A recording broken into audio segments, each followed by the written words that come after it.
Okay, so this adventure of Monster Hunters is I have affectionately called Flowers in Algeron.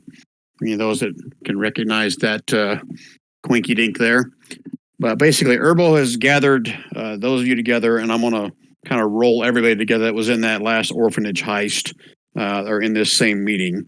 And for, I guess, for future sakes, I'm going to say the entire group that was in that orphanage thing are going on this trip, even though you guys won't technically be with them during this session. But everyone's getting sent down to Aglaron to some old buddies of his to kind of lay low for a few weeks while he tries to work out some of the issues you guys have developed with the 9 golden swords.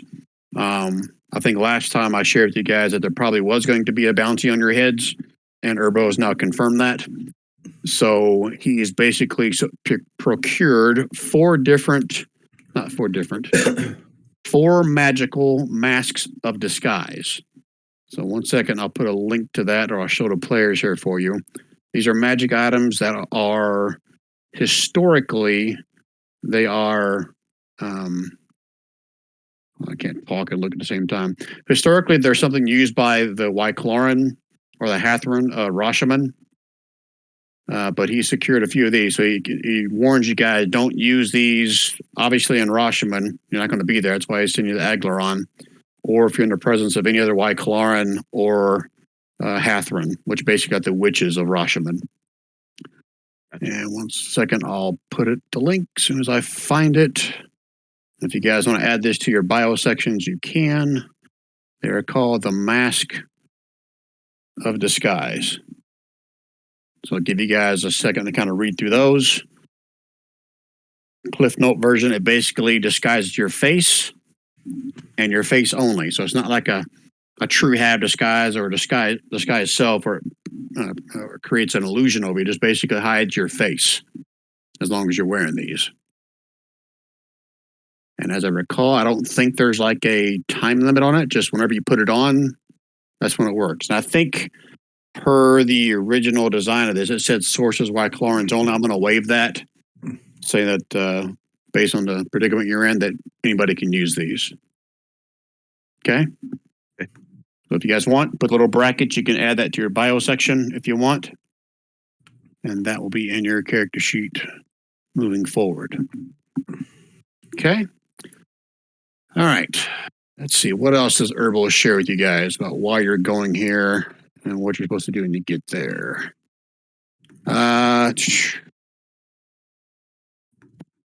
He's asked each of you guys to check in with a trio of old acquaintances and to lay low for a few weeks while he smooths over things with the 9 golden swords. He gave you the mask of disguise. I told you about not wearing them around Hathrans or Wyclorans. He's going to send you guys as simple guards for a merchant caravan that's heading to Aglaron with a large load of wine and ale from the renowned local Fent brewery known as the Horse and Dragon. So, before you guys take off, we talked about a little bit in Discord. Which one of these sidekicks and or NPCs do you guys want to take with you? If you need a little refresher on what these guys are, Arnold is the cleric. Aurelo is pretty much like a Goliath defender, fighter. Marigold is like a healer, little gnome. Gnome or halfling, I forget. Then you got Whisper, which is a sidekick expert / rogue. So do you guys want to discuss amongst yourself, or a decision already been made? Which one of these do you want to bring along as your fourth for tonight's session?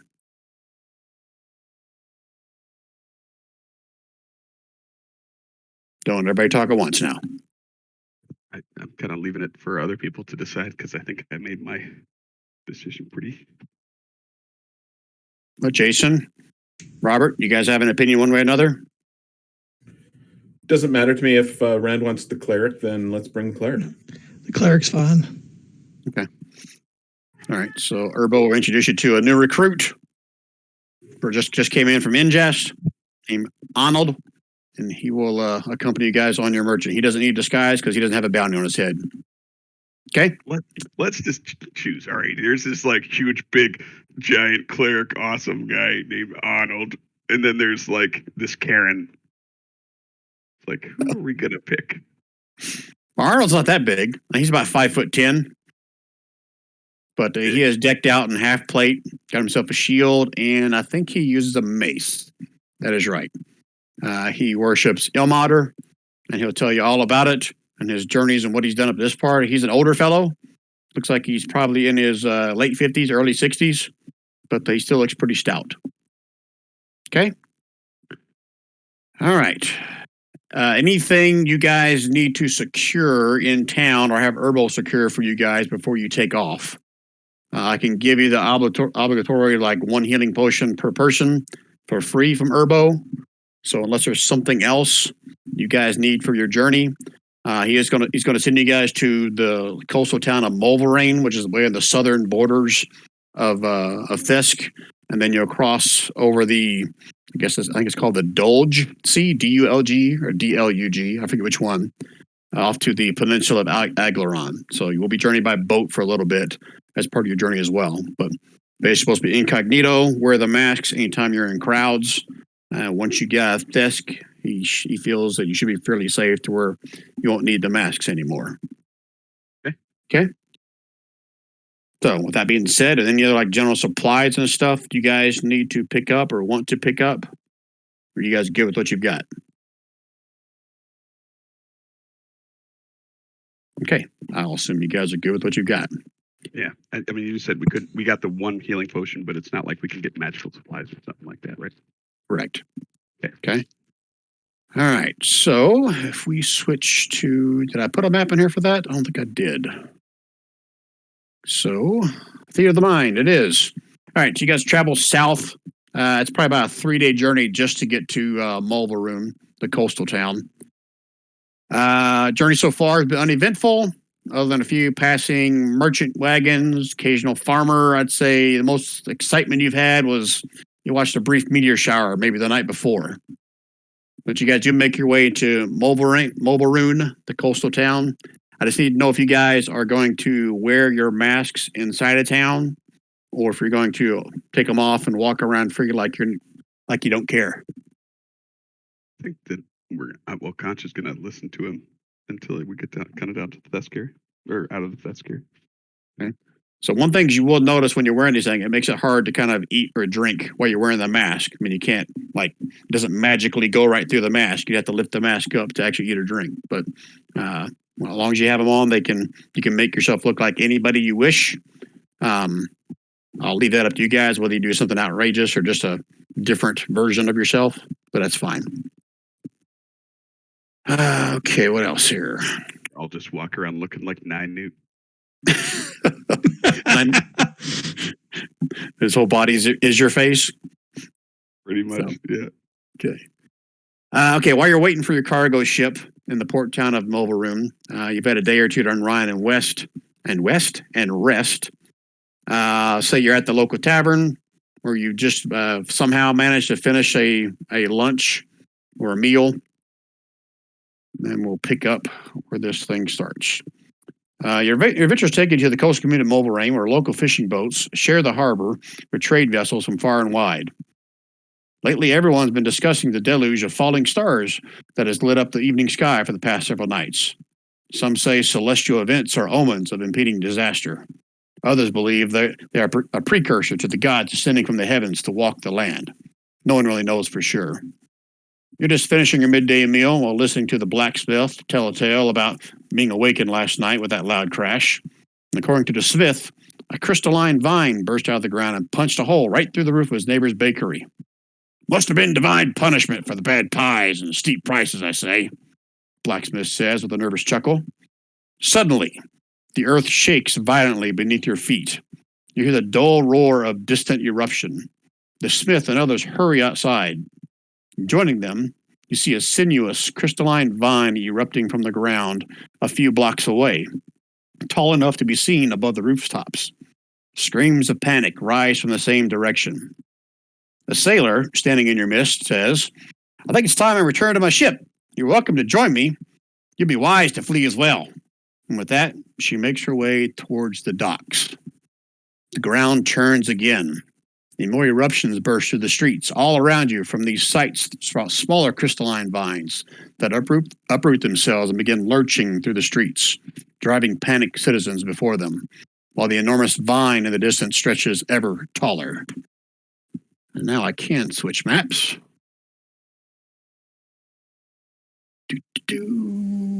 To the city streets of Mulvaroon. Not sure if you need to zoom out or not. I'm gonna say right here go ahead. Is the blacksmith still close? The blacksmith was in this tavern, like eating with you guys. You weren't in the blacksmith shop. But when he came outside with us, is he still nearby? Give me a perception roll. Some of you guys all came out. Oh, yeah, I need to drop Arnold in here.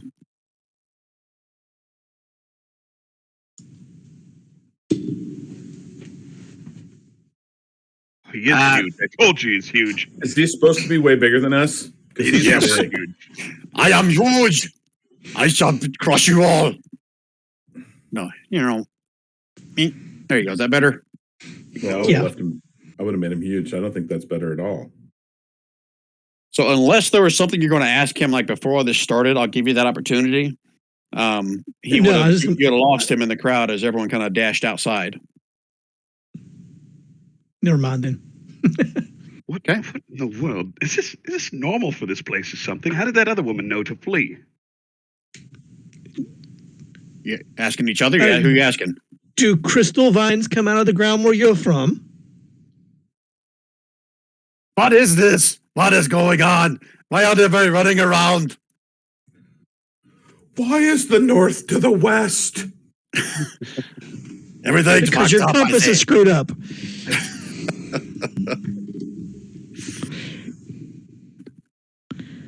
Give me a perception roll, guys, if you're not going to look around. Yeah. I gave you one. Yeah. You lost him. You lost him in the crowd. Yep. Okay. Oh, Nao, I need to change your name over to Simon if you're playing Simon tonight. Oh, okay. Yep. Okay. All right. So Simon, as you see the crowd got rushing out, and kind of everyone rushing out of the building, it feels like an earthquake's still coming around. You catch a glimpse as part of the buildings over here are starting to kind of rumble and crumble down. You can see right here that part of the building is collapsed, and in its place, you can see like a crystalline vine sprouting out of the floor of where the building once stood. Over the course of the next several minutes, more earthquakes rumble across the floor. And actually one will appear right here next in this corner of the building, actually starts to collapse as another crystalline structure starts to form out of the cracks in the ground. As they're kind of going, I assume they're going up. Is it like straight up, or are they kind of like going to each other, or is it starting to like get to where it's hard to see across the streets? Like, is it beans? Is it beanstalking or is it ivy? Yeah, it's more like crystalline ivy. Parts of it come up, but most of it's kind of just spreading out across the ground.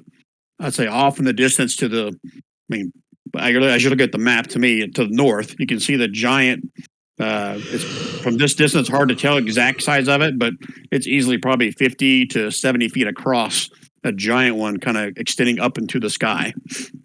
that one's beanstalking. Yeah, that's the beanstalk one. More people are running around the streets as these minor tremors and sometimes a quite rough earthquake kind of rumbles on the ground. What are you guys doing? Weren't we supposed to follow that guy to his ship to be in a safe space? Well, the girl, but yeah, I think we have. Oh, the Yeah, girl? probably. That's what I said, girl. I think we have. She was a girl. I'll say during the course of your time in the tavern, you probably heard a name dropped. You may not have talked to her. Her name was Elena. But the docks are to the south of here. Name's Elena. Correct. Okay. Is her Hey, Arnold. Are her middle and last names from space? You have to ask her to find out. Okay. Hey, Arnold. Let's go get her. I need to ask her. Okay. Are you guys running for the docks, or are you doing anything else? Zenith keeps talking to Arnold, but Arnold's like transfixed, like, oh, it's butterfly. Yeah. I'm sorry. Did you ask Arnold a question? I missed it. I apologize. It's okay. Hey, Arnold. Yes? What do you want? Go touch it. Go touch one. Go touch what? What are those things? Those things, the crystal things? I don't want to touch that. It looks not from this place. It's from some other. Let me get a closer look. Yeah, you're a godly man. Get a closer look. Oh, I see. Oh, it looks. What is this? And you guys watch as a couple of the crystals start to change shape.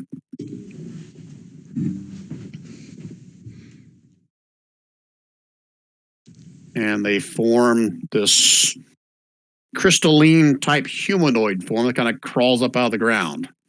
So now we can roll initiative, unless you guys are running. I think it's time to go to the ship. I thought we were going to the girl.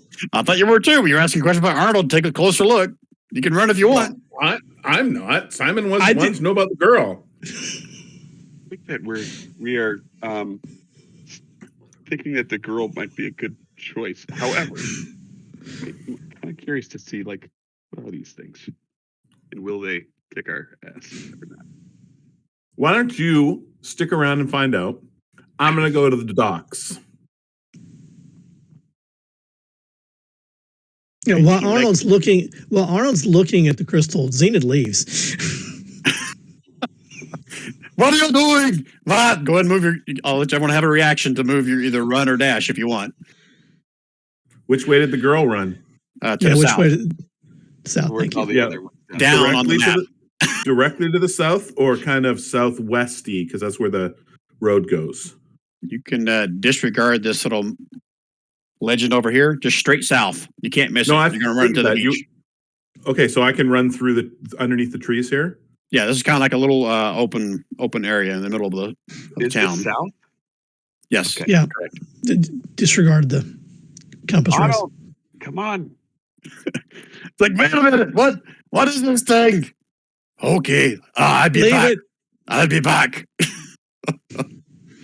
And it takes a swipe at him and kind of gives a little sting on his. It hit me in the shin. Oh. Didn't think you'd be done enough to look at it.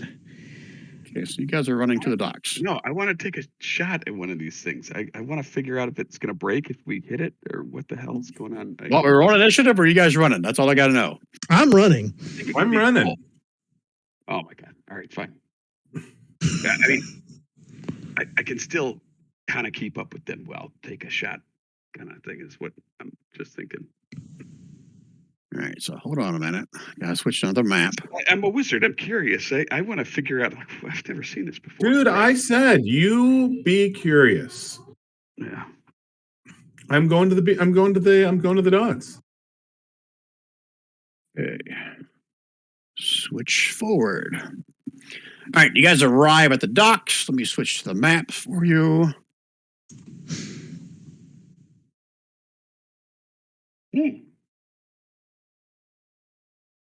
Okay, the scene at the docks is chaotic. Hundreds of people swarm the piers, trying to push their way onto 3 vessels that haven't yet set sail.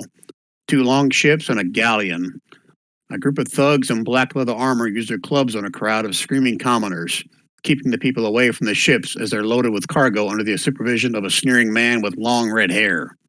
A woman steps out of the crowd, wipes blood from her chin, and she looks familiar to you. Glad to see you again, she says with a smile. I'm Captain Elena Sartell, if you don't remember. And one of those ships is mine. Pity I can't reach it. Would you be good enough to help me? I promise to return the favor.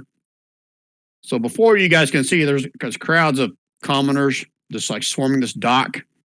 And these are the thugs down here kind of keeping them at bay off of it. And she's pointing to the larger ship right down here as being her ship. I believe it's called the Moon Dancer, she even tells you. Curious. What is on the docks nearby? Barrels, anything nearby? Where you are, this is kind of like a some kind of a storage area. Maybe go down into a cellar. Nothing really right next to you. You can see out here further on the docks up here. Looks like where it's got a crane what's loading up stuff. Yeah. Maybe they got several barrels and stuff around there. But if you can look hard enough, you can probably see some stray barrels up along these houses. What town do we make it to, Brian? I'm sorry? What town is this? It's called Milvaroon, M-I-L, at the very top of there. See the Milvaroon docks? Oh, yes. Now I do. Thank you. Okay. Zenith looks at the captain. Do you swim? Well, I wouldn't be a captain if I couldn't. Just checking.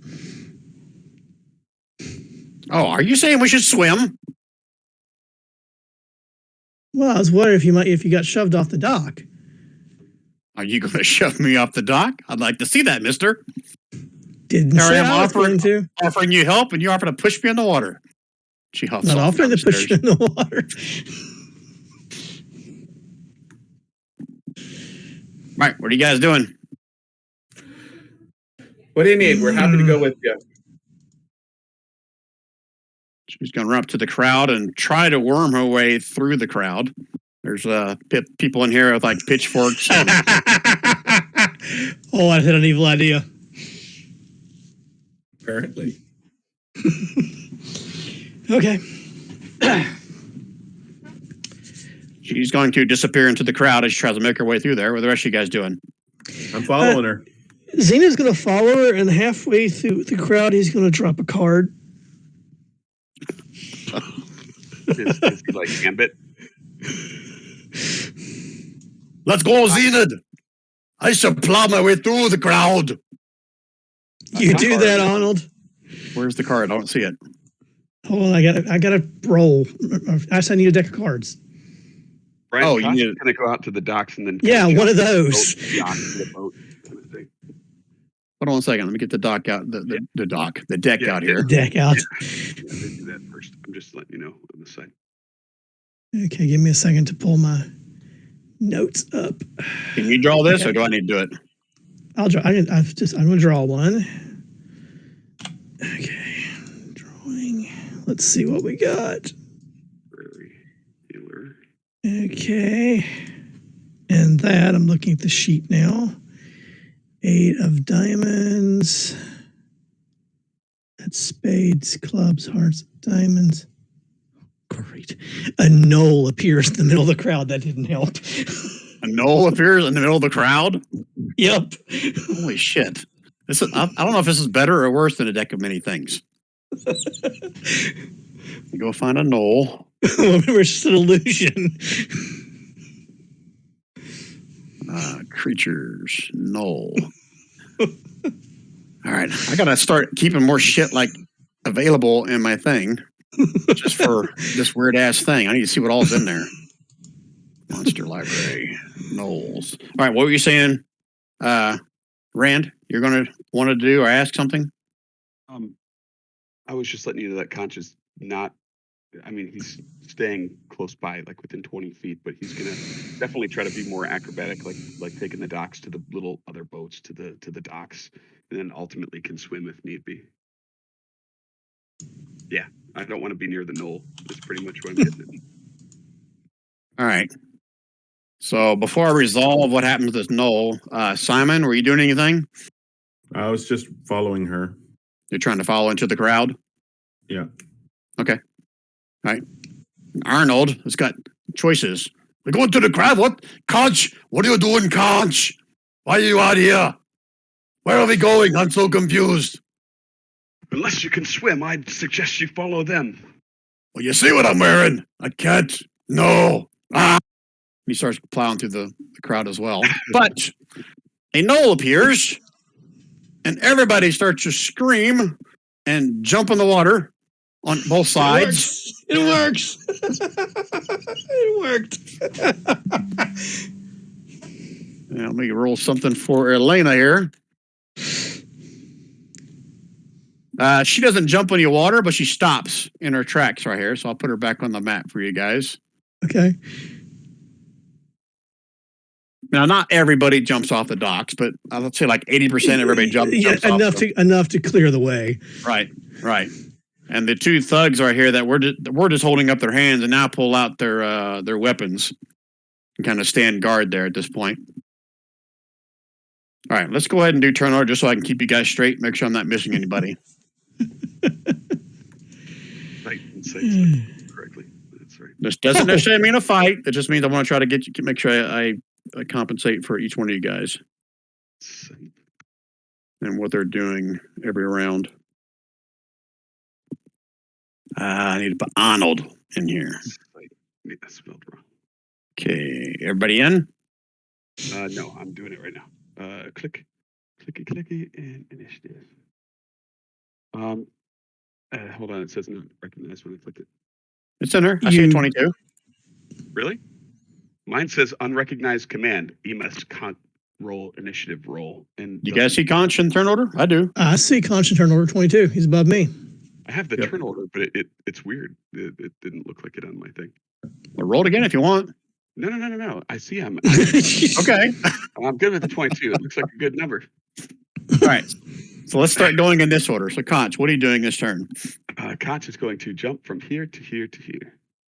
At least the idea with Brian would be to move to this area right here and kind of wait for the rest of them to kind of catch up. So you're going to jump to one boat, then jump onto a dock. Yeah, he's going to jump to the boat, then jump to the dock. Correct. Okay, it's going to be 2 different acrobatics checks. Okay. Damn. Okay, yeah, go and move yourself over to here. Okay.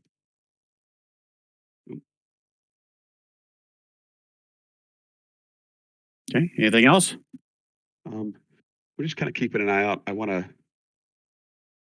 I don't know if I want to ready an action. If things look like they're about to get if something starts to get hostile, I'm going to. No, if I ready a spell, I lose it. No, I'm just gonna keep an eye out. I use my perception to kind of watch these other guys and look for them and making any hostile moves towards our people. Okay, Zenith, what are you doing? Zenith taps the captain on the shoulder as he runs by. Come on, Captain. It won't bother you. And he goes there. You have enough movement to get there? If he dashes. You got to get by the thugs.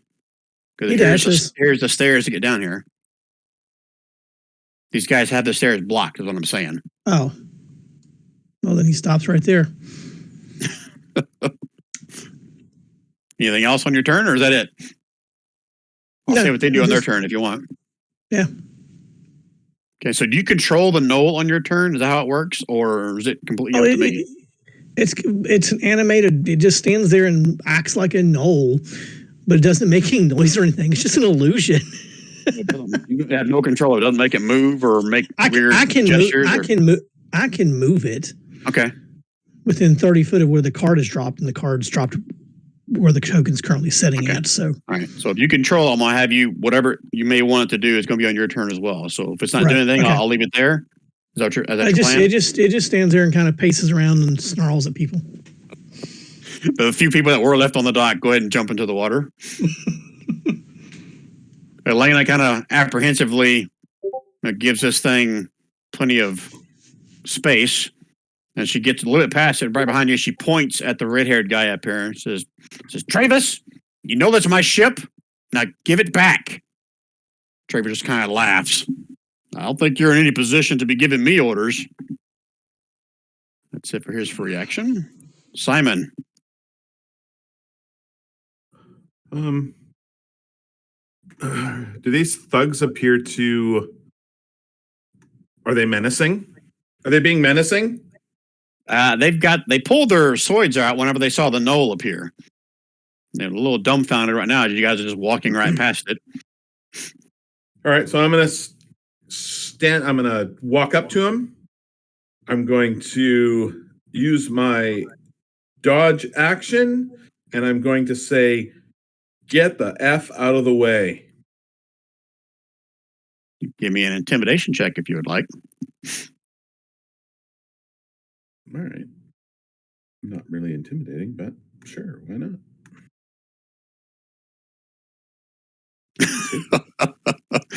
He just kind of laughs. Says, "Yeah, get back, jump in the water with the rest of them." Well, he's going to get hacked on my next turn. Okay. Arnold. I don't understand. What is this knoll? Where'd it come from? I don't like it. Make it go away. Hey, you up there. Let us through. That's his turn. Okay, thugs. You guys see as this one kind of takes position behind this, what's it called, ballistae? Kind of points it in you guys' general direction. This one is going to move up here, kind of blocking Conch from getting any further. And this one will be at the bottom of the stairs. And the rest of them, I think from further away, let me double check what they're holding on to. I think they have crossbows. They do, heavy crossbows. They're not aiming them, but they have their heavy crossbows out, except for the 4 right here by you guys. Okay, that's their turn. Conch, what are you doing? I'm just gonna ask Captain Lena, like, kind of yell over there, Lena, I thought this was your ship. And then he's going to, as he moves forward here, say, "How do you know Captain Lena, and who's that red-haired man?" I'm gonna try to be, and I'm gonna hold out like like 5 gold or something in my hand if I can. Oh, okay. You're trying to bribe him Yeah, right in front of his boss. pretty much. Okay, you can give me a persuasion check with disadvantage. That's gonna work out extremely well for me. Yeah. He looks at the gold in your hand, you hold it out, and he kind of looks back up at his boss. Do you think I'm stupid? I think you need to go swim with the rest of them. Okay, Zenith. New boss. So there's a guy standing in front of me blocking the stair. One at the bottom of the stair, one over by Conch, and the captain beside me, correct? Correct. He looks at the captain. Elena, your ship, right? She nods. Okay. Wrong screen. What was that? I'm sorry. I said wrong screen. Oh. So, yeah. We'll start this off right. The guy right in front of him. Yeah, this guy right here. Yep, move. All right. So, 22. That definitely hits for 15 piercing damage. What do you hit him with? What is that? A great spear. That's the Great Spear +1 that they gave me last session. That's right. So you impale him in his side, and then the rest of them are going to have ready actions to attack if someone hits them. Unfortunately, they're all going at you now. Well, at least 2 of them are. That's okay. Crap, I closed this character sheet. They don't have swords. They have maces. How about that? So get back. Back, you thug. Wow. That misses. And the other one. There you go. That That's how it's done. There you go, Bob. That's how you hit someone in the face. And that would have been this one right here. Would have hit you with that. Okay. Elena. It's like, oh shit. Oh, it's escalating now. It's escalating now. Okay. And she's going to dive into the water.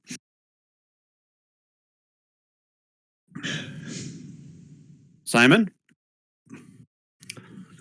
Simon is going to cast Booming Blade and hit the one directly in front of him with his Thunder Gauntlet. And while he's doing it, the little speaker system starts playing AC/DC. Thunder!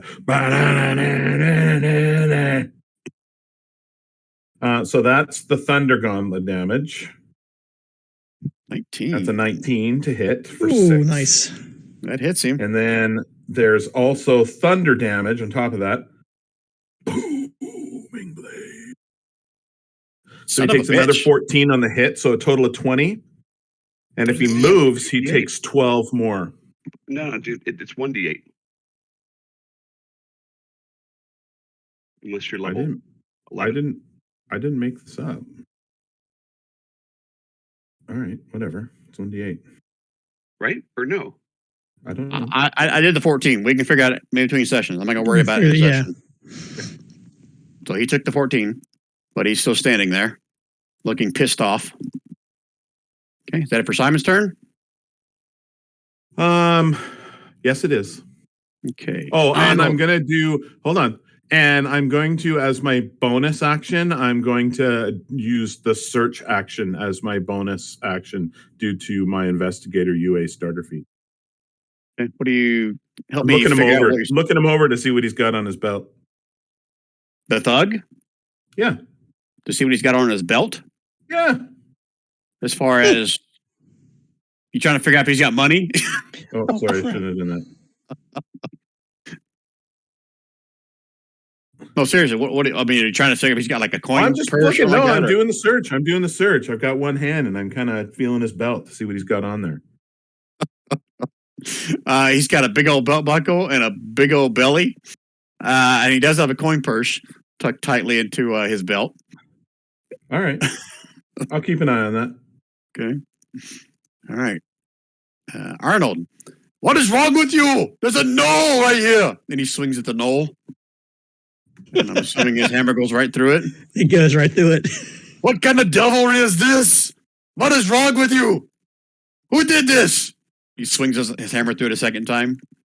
This is stupid.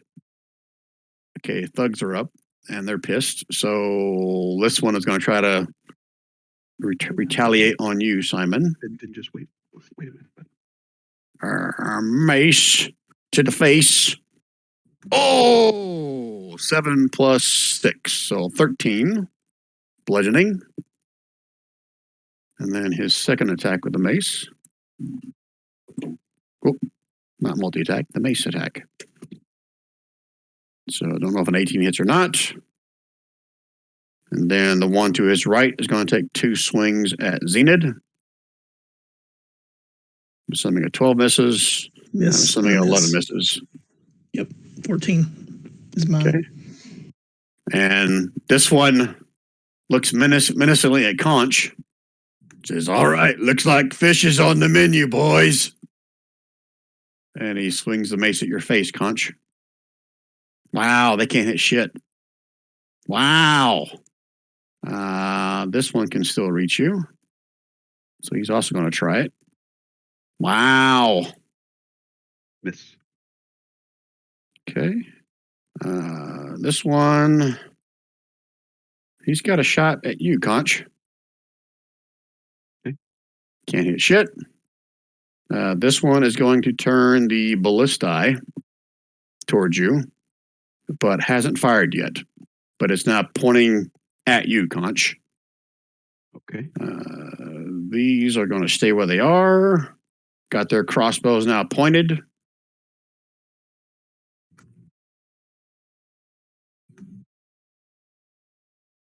Okay, Conch. It's now. Oh, sorry. 1 minute to strategize. Go.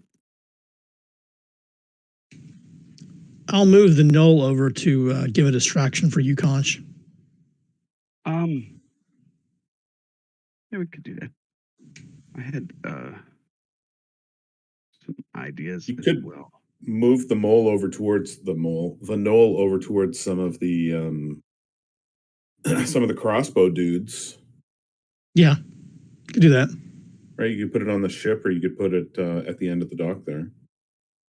It's got to move like an actual knoll. So, I was thinking, and I about can going up only there. move it. I can only move it 30 foot from where the card's laying. Yeah, but you could put it right on the corner of the dock, right there. Yeah, I'm just saying that I can't move it too far. Yeah. 15 seconds. Brian, how high is the ship out of the water? This right here, it's probably a good 10 feet out of the water. Okay. Okay. You guys good? Yes. Sure. All right. So since I didn't put Travis in the turn order, the red-haired guy, he's going to kind of stand behind his guys and shout back at Elena, even though she dived into the water.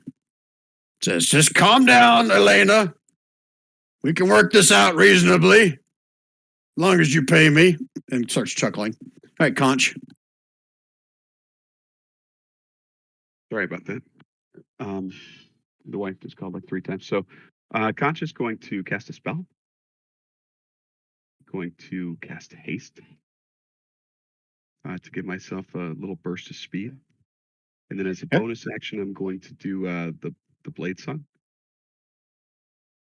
Just to kind of get in more acrobatics. I get advantage on acrobatics, things like that. Bonus on concentration checks.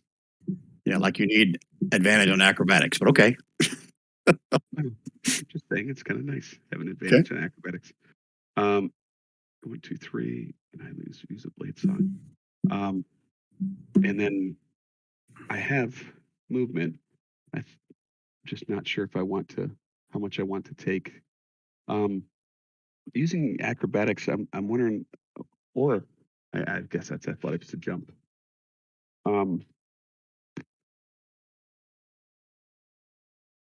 Brian, I think I want to. No, I'm going to stay there. Keep them occupied. That's it. I'm going to draw their attention. You guys can't hit shit, and that's my turn. All right, Zenith. Turn my mic on so you can hear me. Zenith is going to rage for starters. Ah,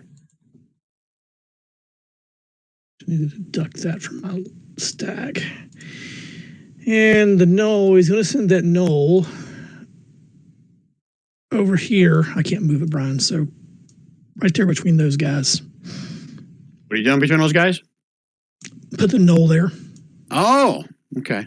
So Noel's going to run over here and even play like he's jumping, or just going to yeah, sink yeah, down? act like it's jumping down and get there between those two guys, giving them a. So this is minor illusion, right? Yep. So any physical interaction lets them know that it's not real, correct? Yep, correct. Okay. Which is why I didn't have it go through the middle of the guys in front of us, because they would have known it's real. Okay, and meanwhile, Zenith will use his reckless attack.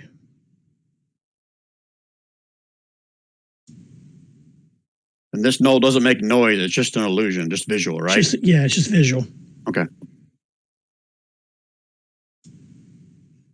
Using reckless attack, which gives me advantage. I'm assuming on this guy, right? Yeah, the guy in front of me, the one I've been dealing with. Okay. And we'll Great Spear his butt again.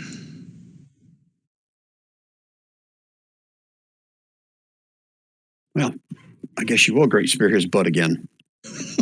14, right? What's the extra 5 for?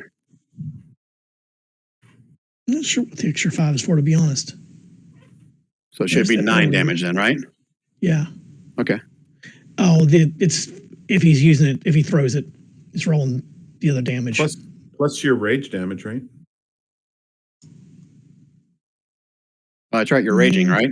Or were you? Yes. Yeah, you were. So 2 more. Yes. So I'll take 2 more off of him. Yep. Okay. He's still standing, but he's beyond bloodied. About to cry. Anything else he did? Yeah, Zenith will move to the other side of them to try to get a flank going. You can't move through enemy's space. Okay, then I'll just stay where I'm at then, because if I can't get there. Now, next turn you can try to shove him back 5 feet to try to get through there, but you can't move through an enemy space. I got a different idea for next turn. So. Okay. All right. So you good? That's it. Yep, I'm good. All right, you guys can't see Elena, but it's her turn. Conch, you can give me a perception roll if you would like.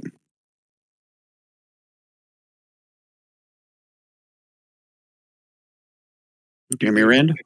Yeah, sorry, the kid was just yelling. Perception. Okay, good to know.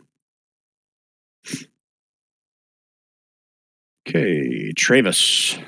Oh yeah, that's the big bad guy. It's like, keep an eye out for Elena, boys. The rest of you, drop your arms and you won't get hurt. That's his turn. Simon. All right, so I'm gonna booming blade and smack the one in front of me again. So there's the smack for 11, and the booming blade.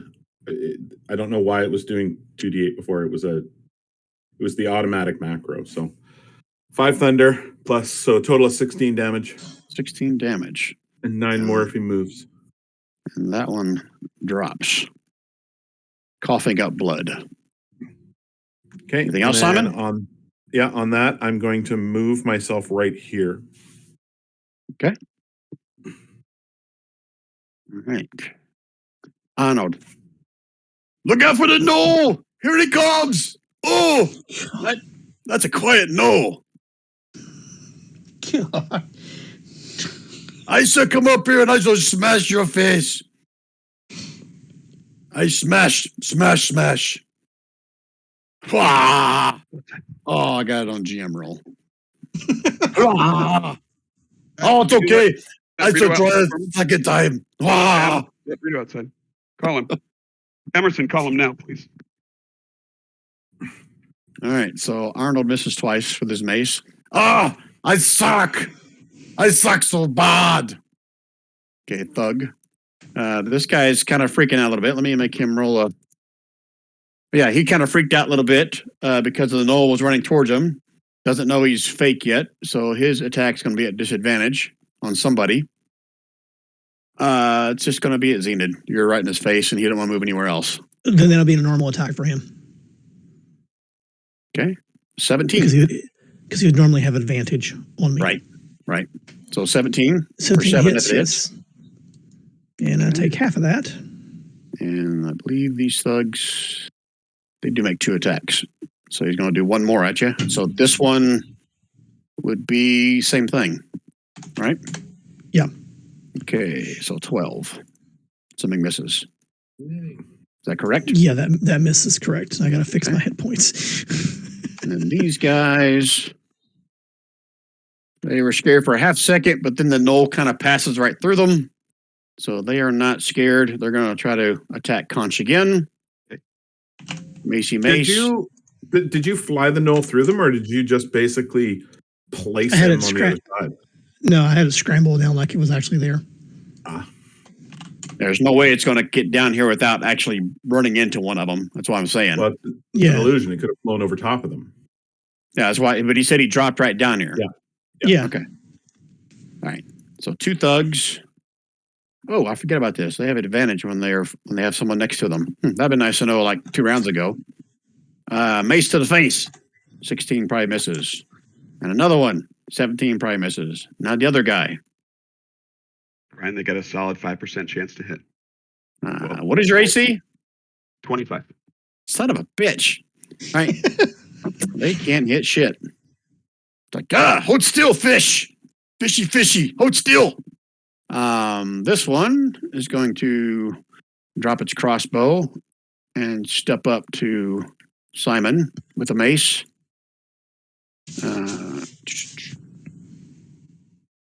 Not advantage. His ally is not within 5 feet.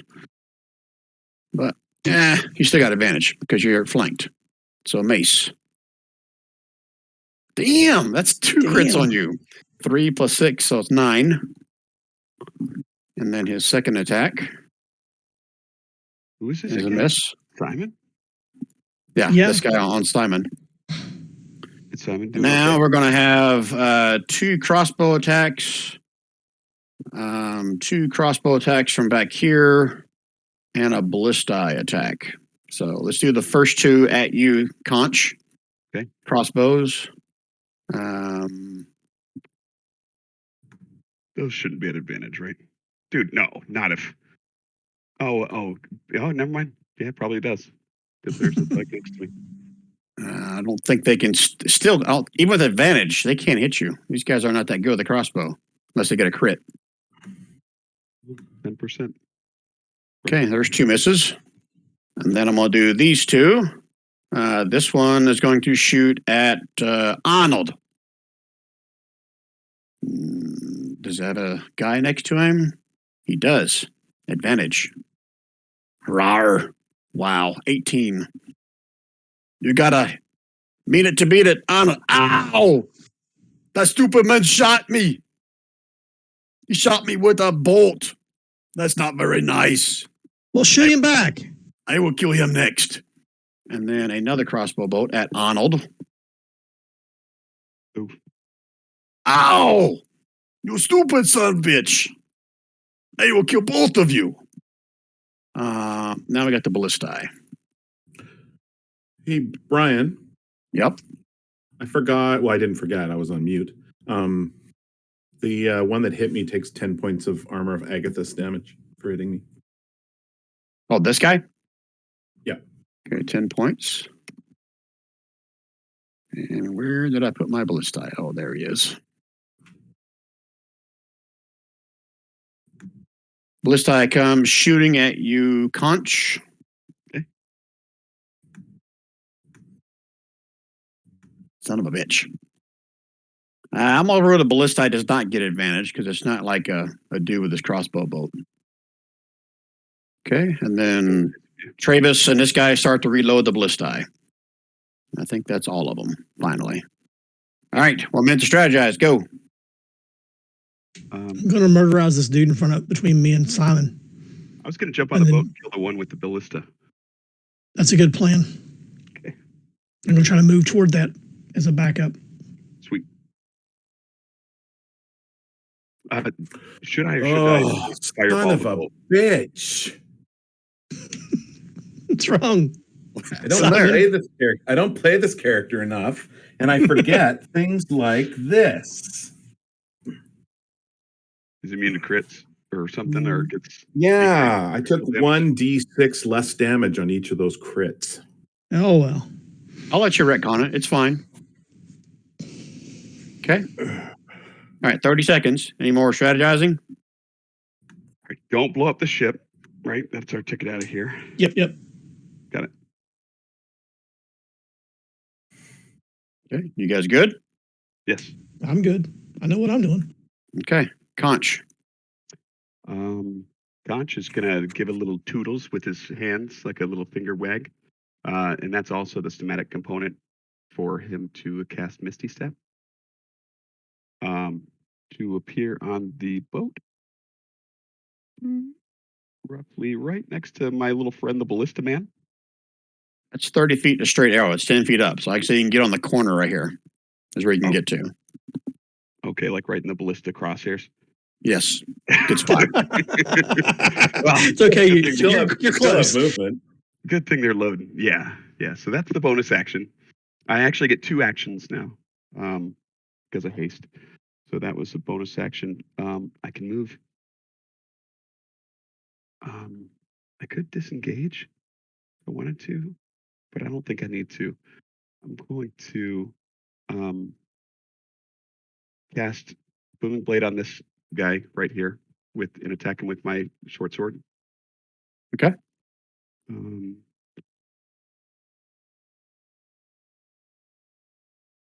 It did it for me too, dude. So it should be 11 plus 5 if I'm reading that right. Is that correct? That's what I'm should be saying. 5. Yeah, but it even eliminated my, I didn't even realize it eliminated my little backup thing. I looked at it 2 seconds ago and it was fine. So Okay. I took 16 damage. Yep. So that's 16. And then I'm going to go ahead and move past him over here as still part of that same attack action. I'm going to attack the one doing the ballista with the short sword again. He moves past him. He'll get a reactionary opportunity attack unless you have mobile feet or rubber. Right. Now he's going to drop it. He dropped his crossbow and he grabbed his mace. Shouldn't be advantage. Can you do that as an opportunity attack? You can't. No. You can drop something as a free action. Yeah, but you can't draw it as a free action after dropping a free action. But that's okay. No. When you drop something, you can have something else. Okay, fine. He doesn't get an opportunity. You're right. You're right. You pull something out as part of your of attack. You're right. It's not a free action. You're right. All right. So so I did those 2, and then he's going to get one more attack. The same guy? Not on the one that just attacked him, but on the ballista guy. Okay. Son of a bitch. So ballista guy 20. This guy was 16. And 16. Yeah, I already took 16 from this guy. Yep, and 20 from the ballista guy. And that's it for Conch. How's it? I see 10. Where do you see? Oh, because 2 attacks, a luck blade, the 17, the 25. Okay, I'm with you. Sorry. Yeah, 10 and 10. I got confused. So he does not like that. He says, ouch. Anything else, Conch? Nope, that's it for Conch.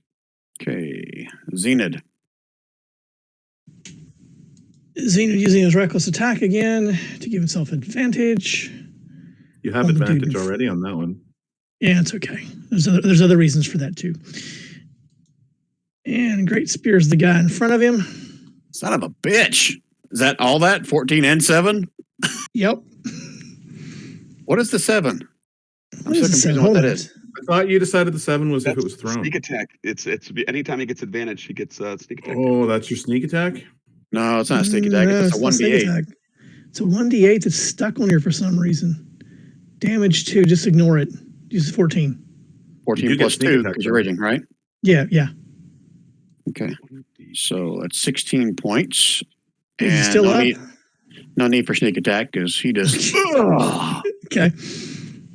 And then I'll use my bonus to dash to here. Okay, so you'll be running by this guy, right? Okay, Yep, so yep. I get an opportunity attack. Swing with a mace and misses badly. Okay. Okay. That's, Elena's turn. And those that can see she hops out of the water down here on this lower dock. Says, Travis, call off your boys. Looks like I got you on the run. And she runs up here. And that's about all of her movement you can get her. So just right here, she is like 10 feet below this right here, where Xena just ran up. It's up another 10 feet. So you're basically, this right here is like 10 feet above the deck of the boat, if that makes sense. makes sense. Okay. This dock right here is level with the deck of the boat, if that makes sense. Got it. Okay. All right. Travis. Let's roll. He's starting to Which means freak that'd be out. about even with the stern castle, wouldn't it? Yeah. You can probably see down onto this right now. Yeah.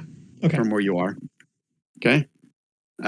Travis is going to look at his 2 dead guys. And Elena running up here says, last warning, Elena, call off your dogs. And then he's going to, I think he's got something he can shoot with. Let me double check. Haven't attacked with him yet, but he's about to. Because he doesn't like people getting next to him. And he's got a, you know what? Screw it. He's just going to pull out the great sword and step up to Conch. Okay. Fish belong in the water, not on a ship. Shit, where did his thing go? Oh, there it is. You get one of these headbands. I used to be stupid just like you. Great sword. Miss. And, advantage, because you're next to his guy, so I'll roll it one more time. And then his second attack with advantage. Damn. It's like, what the hell? Simon. All right, so I'm going to booming blade smack the dude that's below me.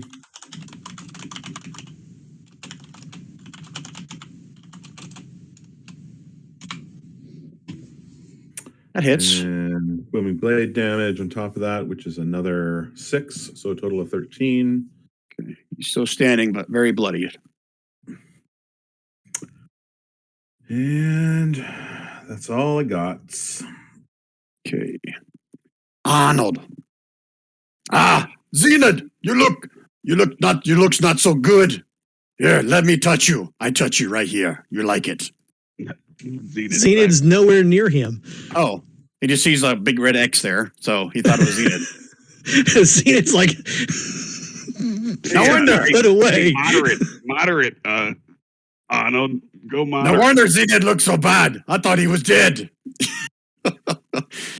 Simon, how are you doing? I'm at full. Okay, I do not touch you. I had temporary, and I got rid of 10 damage from those 2 hits. Okay, he's going to flank this guy. It's like, okay, the big guns are coming out. Now, you up there, he points at the ballista guy. Quit shooting at people. It's bad. You're very, very bad. Hlah! Nice. Deck save. Deck save. Ha! Yamada, burn your face. 11. Or do you Ooh. want? He is not looking very good at all. He is crying profusely, snot coming out of his nose, but he's still standing. Holy crap. Okay. Thug. Okay. Eeny, meeny, miny, mo. I guess I'll start with this one that's about to die. And he'll stay with Simon since they are the one trading blows. Wow. Holy shit. Rolling good for him. So 11 total, both those hit. Was that against Simon? Correct. No, I used his reaction to shield. They both missed. Okay. All right. This one here, they both drop their crossbows as Zenith comes rushing towards them, and they pull out their maces. Both have advantage, both have 2 attacks. So first 2 on Zenith. And then the second thug. So that second one should be a total of 10. The 4 plus 6. So I don't know how many of those hit you, Zenith. You tell me. I'm assuming 23, 18, and 24 hit you. Is that right, Zenith? Did we lose Jason? No, he's got his damn mic turned off. He had advantage to 18. All that hits me. Oh, so the 11 doesn't. The 11 doesn't. Okay, I'll take care of the damage. It's half of that, so. Okay, so these, correct me if I'm wrong, Conch, I think they both had their maces out, right? Which ones? These that were down here by the dock before you Misty stepped away? They had their maces out before previously. Okay. All right, so they're both going to drop their maces. Move out here on the docks. And start shooting. Eeny, meeny, miny, mo. 1, they can't get to Conch. They can get to Arnold, Simon, or Zenith. So 2, 4, 6.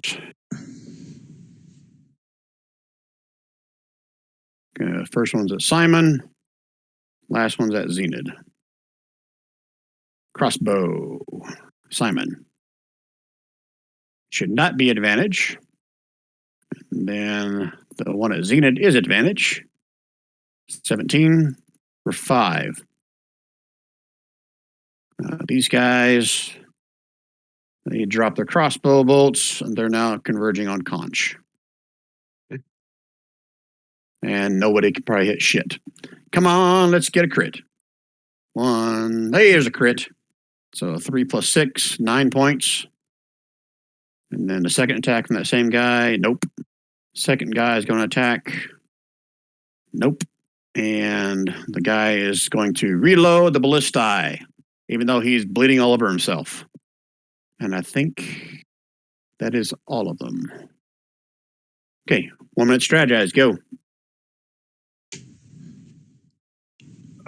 Keep doing what we're doing. Yep. Um, I'll be to the deck shortly to help you. I was thinking of thunderstepping 300 feet into the air and taking the boss with me, and then feather falling down. That works too. Oh. Hold on while I conjure up some wings of some boots of flying. It has willing creature, but like I don't know if you can do it with an unwilling creature or not. Well, if what I've proposed works, which it should, Oh yeah. he'll be flanked. Oh, okay. So Right. yeah, we'll just kind of keep same old, same old. Okay, time's up.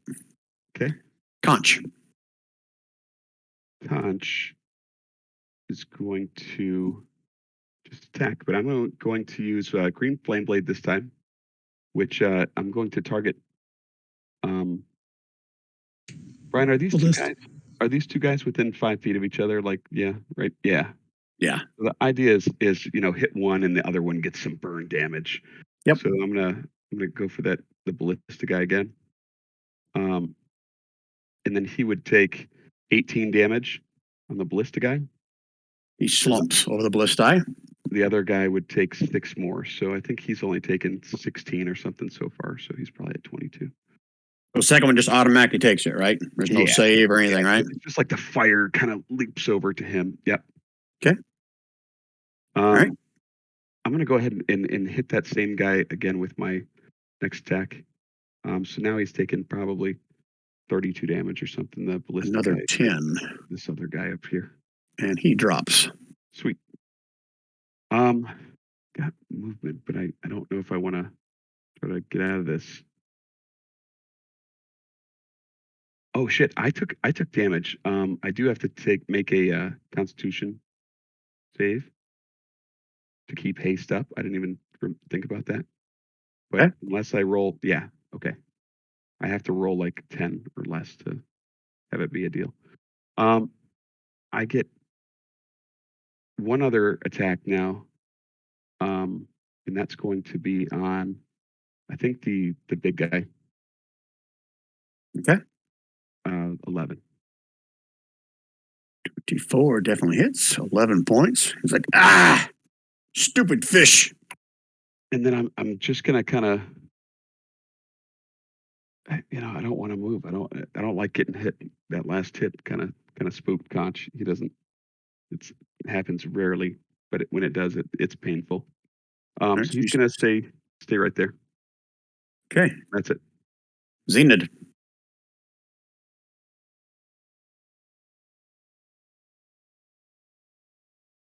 I don't know if your microphone is muted. Sorry, it is. Cutting action, disengage from those gentlemen and jump to there. I'm assuming you want an athletics check for that? That is correct. And what is your jump distance is equal to your strength score? Is that how that works? And my strength score is 15. That's a standing jump, not a running jump. Yeah. So that means it's half of that, right? For a standing jump? Yep. Okay. So that's only like 7 feet. So Well, what's your strength score? 15. Okay. That's just enough. But yeah, still give me an athletic check. Yeah. There you go. No problem. You can jump over there and land on your feet. And of course, he's using his reckless attack. And he's reckless attacking the dude. Don't call my friend a fish. So it's 11, right? We're not doing that 5 anymore, correct? Yeah, ignore the 5. And since Conch is on the other side, where's it at? You take an extra 3. Technically, when you reckless attack and have advantage, you get sneak attack regardless. Every time you have advantage, you get sneak attack. Yep. Yeah. Okay. All right. He takes a little extra. Anything else, Enid? Nope, Xena's gonna stay right there. Okay. Elena is going to cackle with laughter. Travis! Give up now, or you're dead. And she points a crossbow at him. I think she has a crossbow. Let me double check. She's a captain. Of course she has a crossbow. What kind of captain wouldn't have a crossbow? Oh, no, she has daggers. Yeah, she pulls out 2 daggers. Travis, kind of holding his hand on the grievous wound in his side from the spear and whatever else Conch threw at him, drops his great sword and puts his hands up. I yield. Just take the boat. It's fine. It's not worth my life. I'll find another. Simon? Well, Simon's going to smack the guy that's directly between him and Arnold.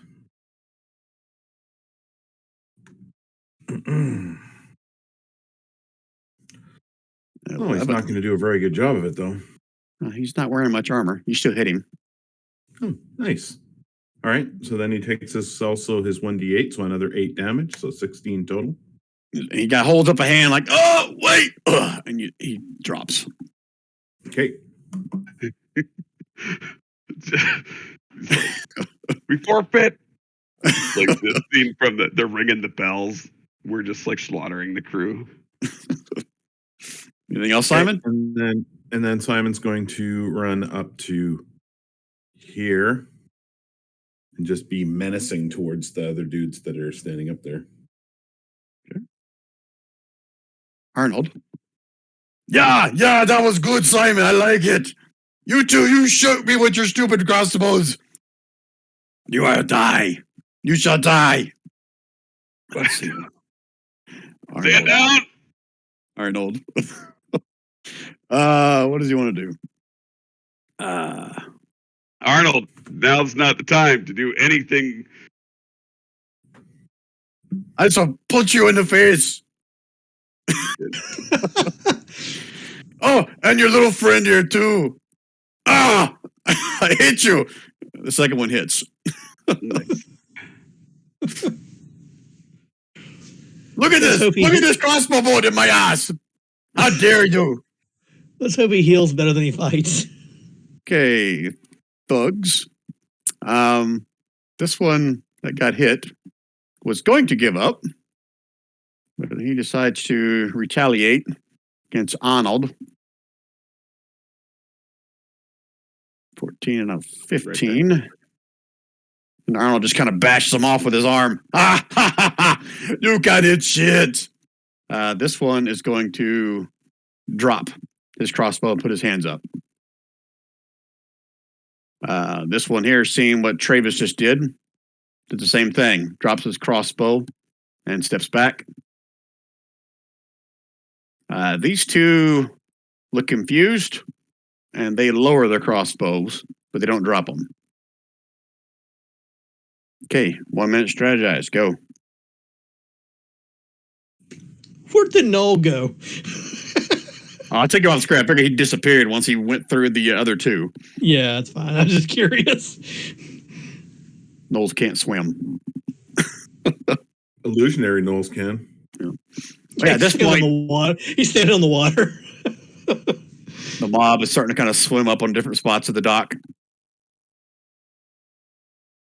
Okay, 30 seconds. You guys got any more strategizing? Or? So we forced Travis to call off his men and get the hell out of here. All right. How are we doing that? Well, I've got a big ass spear at his face. So, just so we're clear, he dropped his greatsword and he's got his hands up. Yeah. Okay, 10 seconds. Okay, guess we're done. Conch, what are you doing? Hold on 1 second, guys. I'm totally on the phone. Skip me, Brian. I defer my turn. Okay, Zenid.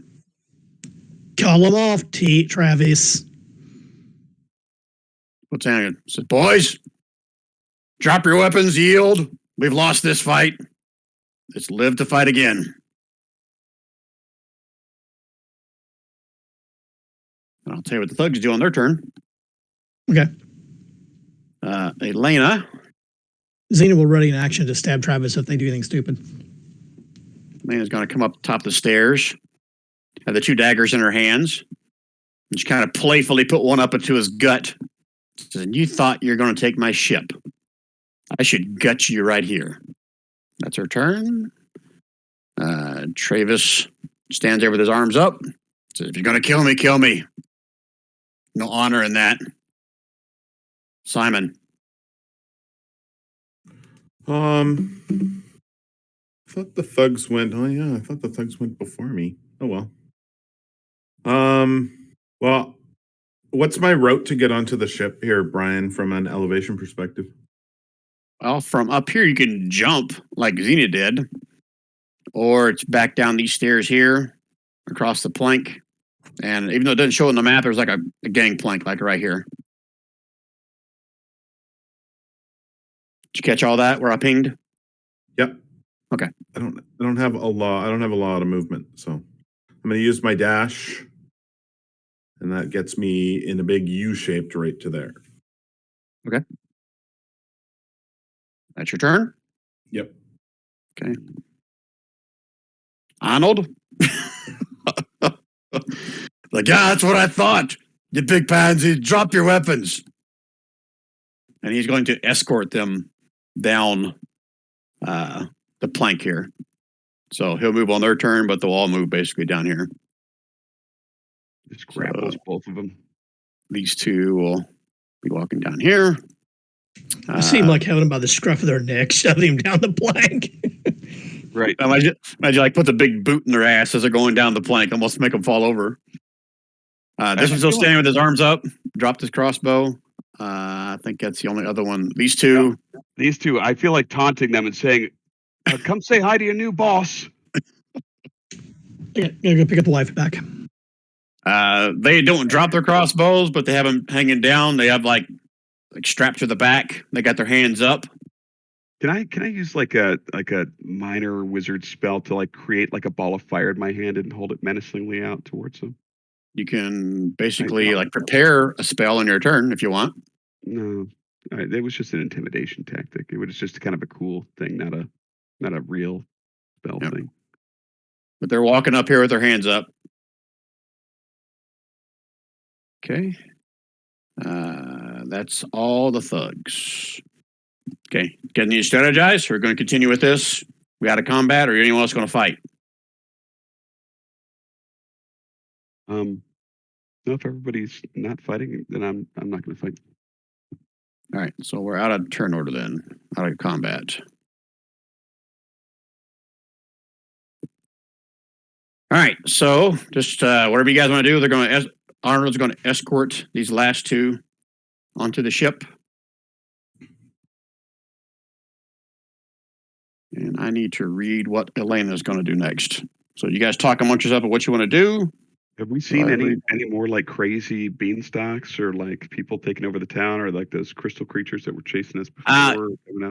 There are still continuing these little rumbles of like earthquakes, and you guys can see certain buildings, like corners of them, starting to crumble from the earthquakes, and you can see people running and screaming as more of those little weird creatures.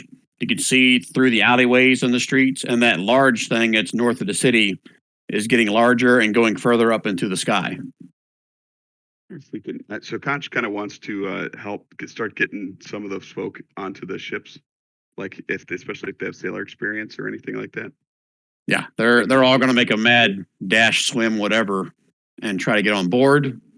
I'll go ahead and say Elena is not going to fight it. She said, "Just that's fine. We'll take as many as we can carry. We just need to shove off soon." Okay. What are you guys doing here?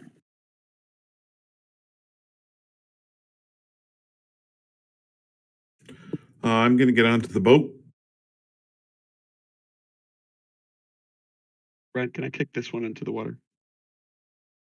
Pick one. What? I just want to make room for the townsfolk, and this guy's kind of pissing me off right here. I guess you could technically do anything you want. He's standing there with his arms up. You want to kick him into the water? I don't want to be like a dick. I just want to.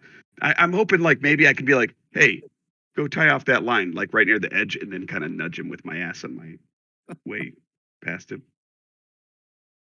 Like I'm not going like for the aggressive shove. I'm going for more like the you dumbass, like knock them into the water on accident kind of thing. Are you trying to like be sneaky about it so no one else notices it, or are you just being out in the open and shoving him off?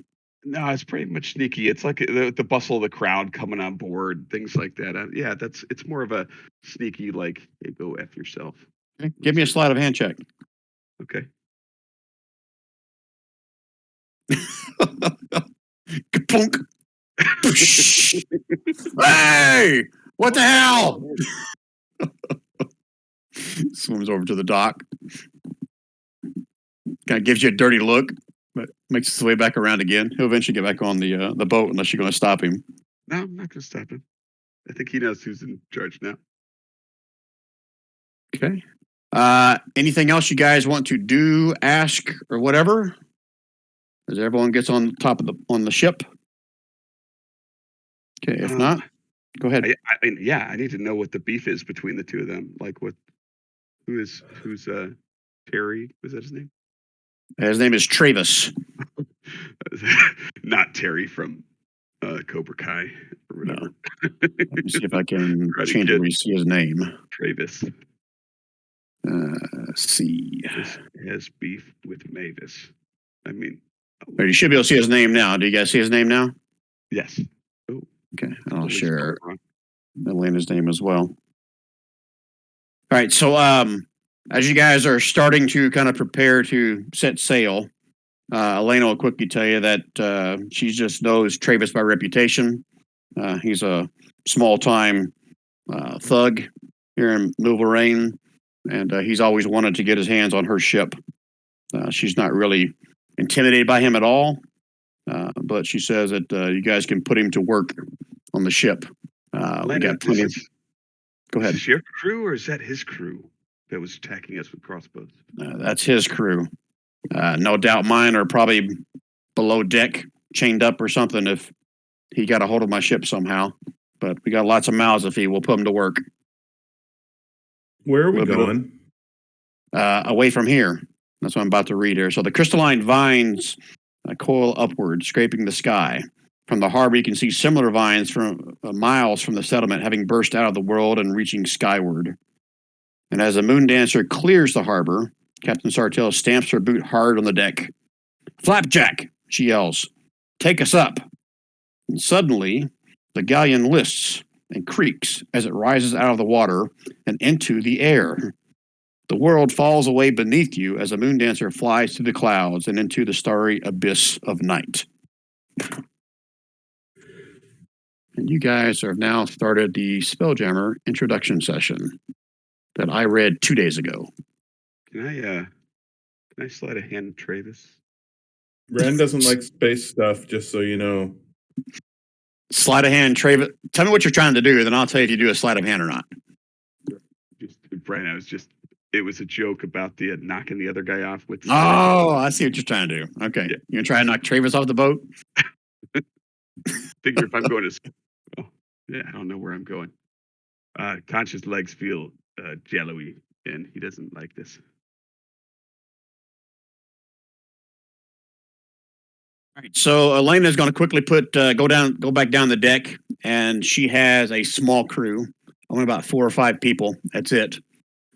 She's going to untie them, kind of give each one of the, crew members of Travis kind of a stern talking to, take away their weapons, and she's going to basically tell you guys she's going to put them to work, and that if any of them give you any trouble, you have her permission to slit their throats and kick them overboard. As she kind of glances over at Conch. Nods approvingly. Okay. All right. So I feel like I need to give a little bit of crash course on Spelljammer stuff here. Do we need to wait for Jason at all, or is he familiar with this stuff? I mean, I'm not, but he might be or may not be. Oh, did we lose Jason? Did I totally miss that? He had to go pick up his wife. Oh, shit. I missed that. Okay. I didn't know he stepped away yet. Okay. Well, I can still give you guys kind of the rundown of what I've read so far in this. So the big thing that is, I guess, kind of like a complaint from a lot of people, this little 64-page book does not really give you any good details on like an actual ship-to-ship combat. So if we decide to do something like that somewhere in the future, it's going to be completely improvised by me. I'm fine with that, but they don't really give you shit other than the ballistae they've got on the ship of attacking everybody. And I guess technically Elena be sharing this with you as well. So the way this works is, okay, so if I go too deep, you guys tell me to shut up. So the way they've described this is we've been to the astral plane before, at least most, like everybody in this group has. The astral plane is what's in between wild space. Wild space is basically, for a better term, it's like the universe. That's where Toral is. And then the astral is outside of that universe. In the astral plane, it's pretty much thought that you can move stuff around with. In wild space, that you need these ships with a Spelljammer helm to control these ships to be able to fly. This ship has one such Spelljammer helm, and her pilot, Flapjack, is actually a flump who communicates telepathically. So let me share you what Flapjack looks like, because it's a little on the comical side, I would say. I don't know if he's got a handout or not. And I do have to just. I don't think it'll affect anything, but my wiener did just get really, really small. Okay.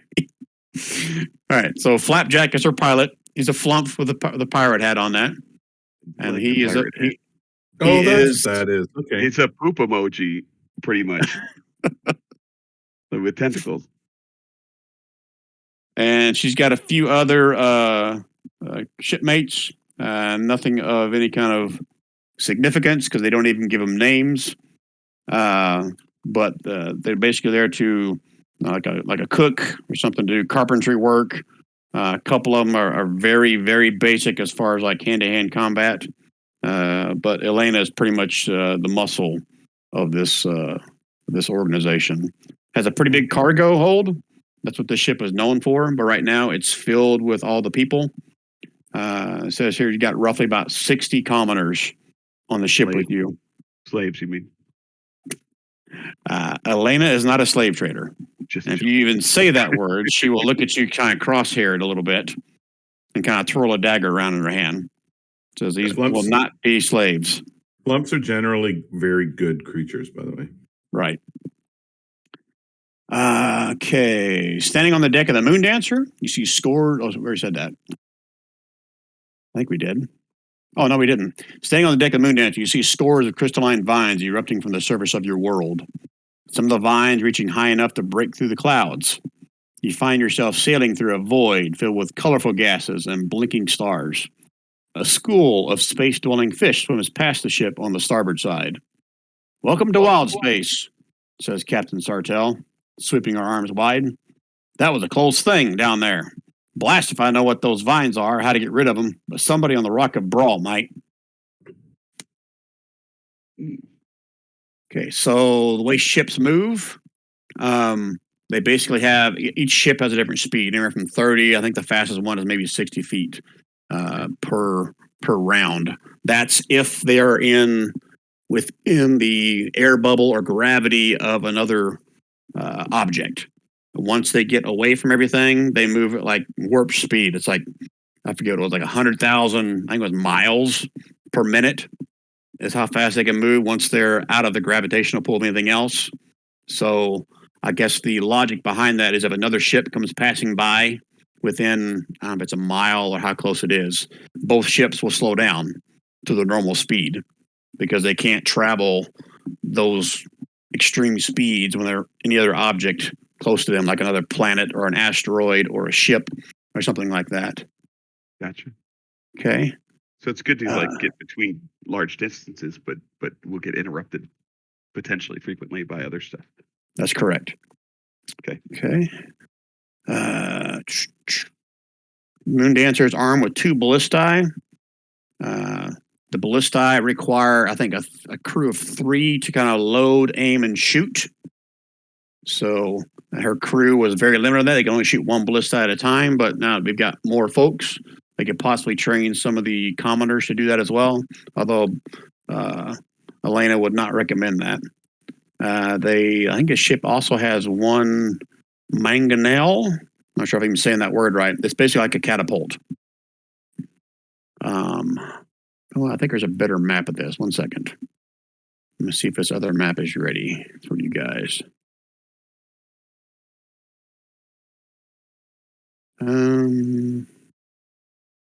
Yeah, let's just do this map. Let me grab your tokens and I'll move you over here. Give you a better idea what this ship looks like. Oh, and by the way, just full disclosure, the maps in this book suck. They're like just carbon copies of whatever they had in 2nd edition. So I took liberty to make a few more maps from some artwork I found. So let me grab you guys. Let me go over here to the better looking ship.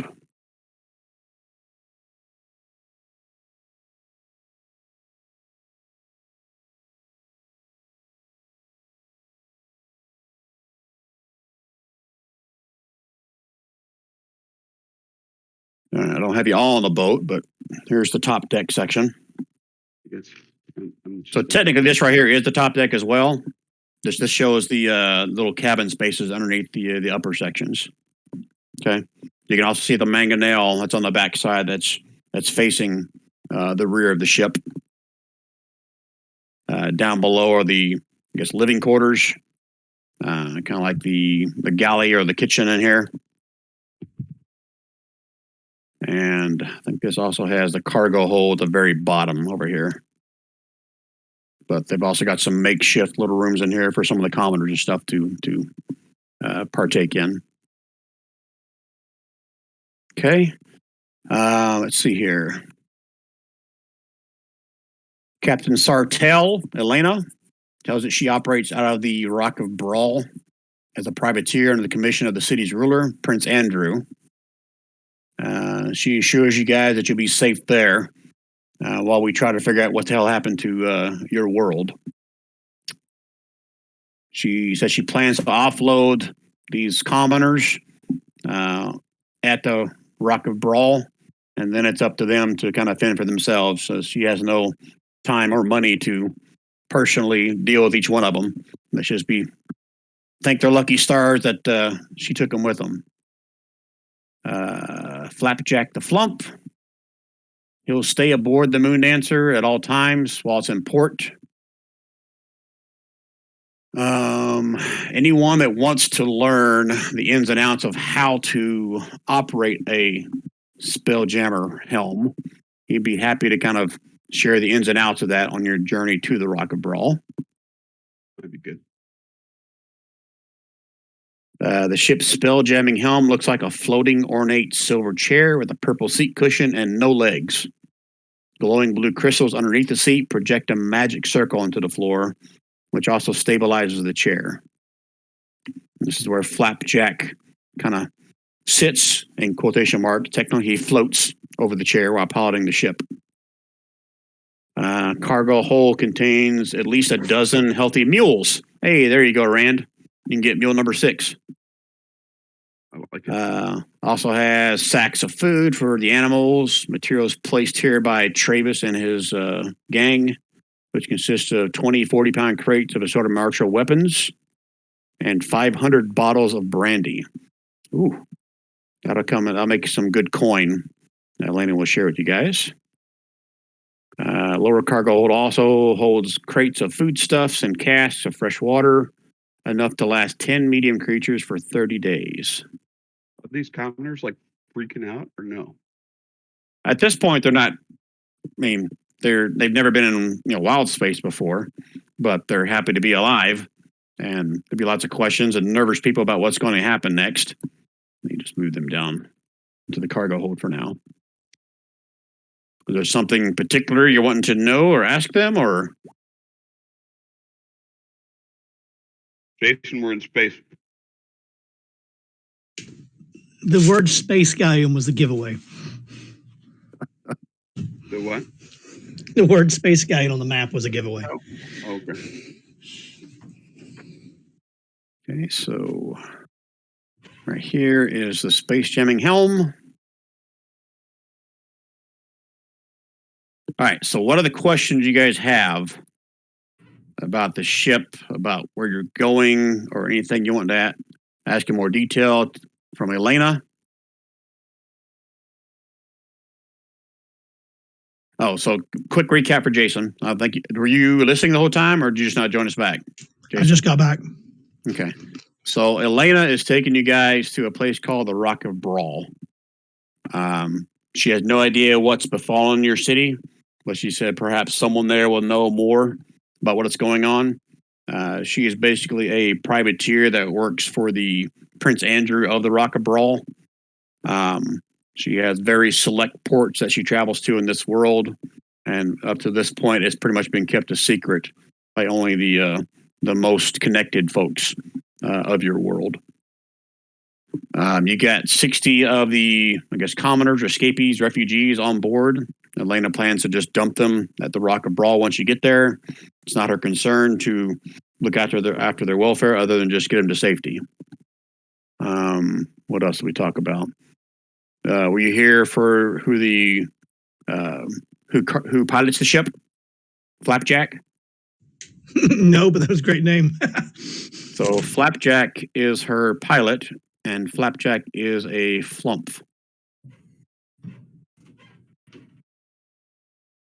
As I just blew, you guys are on the new map now, right? I didn't move myself, did I?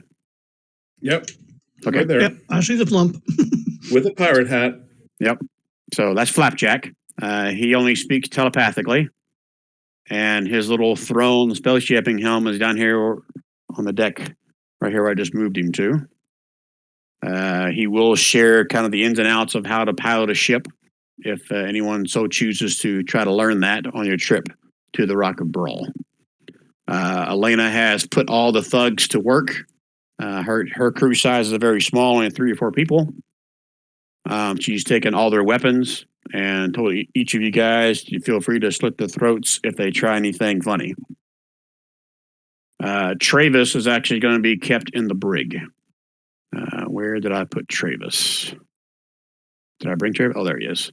And the brig, I'm going off memory here. I'm going to call this back here the brig. So that's where she keeps him kind of chained up in manacles to keep the rest of the crew in line. Okay. All right. Now, any questions for you guys? Anything I didn't cover that you got questions about? Am I still bleeding all over the deck? At this point, it's going to be several days to reach the Rock of Brawl. I was just curious how long it had been since the fight. We haven't defined that yet, but at any point, if you guys need Arnold to cure you, or if you just want to kind of rest it up, well, again, Landon said it's going to be 3 days of travel before you get there. I feel like it was like 30 minutes straight up in the air since the fight. It doesn't give me any kind of speeds. It did say like the air pocket around a planet is basically the same distance from surface to the end of it as the diameter of the planet. So moving at, 30, 40 feet a minute, it's like stupid math. It's like, 30 days just to get out of the freaking, orbit of the planet. So I'm going to hand wave that and say she can leave your planet, I guess, wild space within, I'll say 2 or 3 hours. Should be out of that and into the actual, I guess, astral sea at that point. Okay. Any other questions? Okay, so you guys all have time for a short rest if you want. Yeah, I was actually going to if we could take like a 5-minute bio or something too. Yeah, we can do that. So you guys can take a short rest for your characters, and everyone take a 5-minute break for go pee. If you didn't already do that, Jason, in the car or wherever you were. I did. I went to the restaurant. I came back. Okay. Okay, so let's burn some hit dice.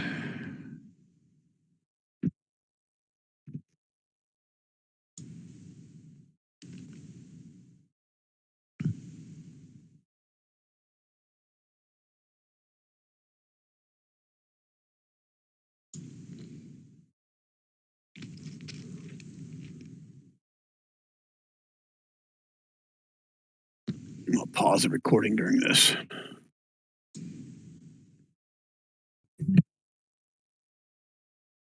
All right, so I forgot an important thing. So I said she had 3 or 4 crew members still left, and I completely forgot. These are the brand new race that came out of Spelljammer.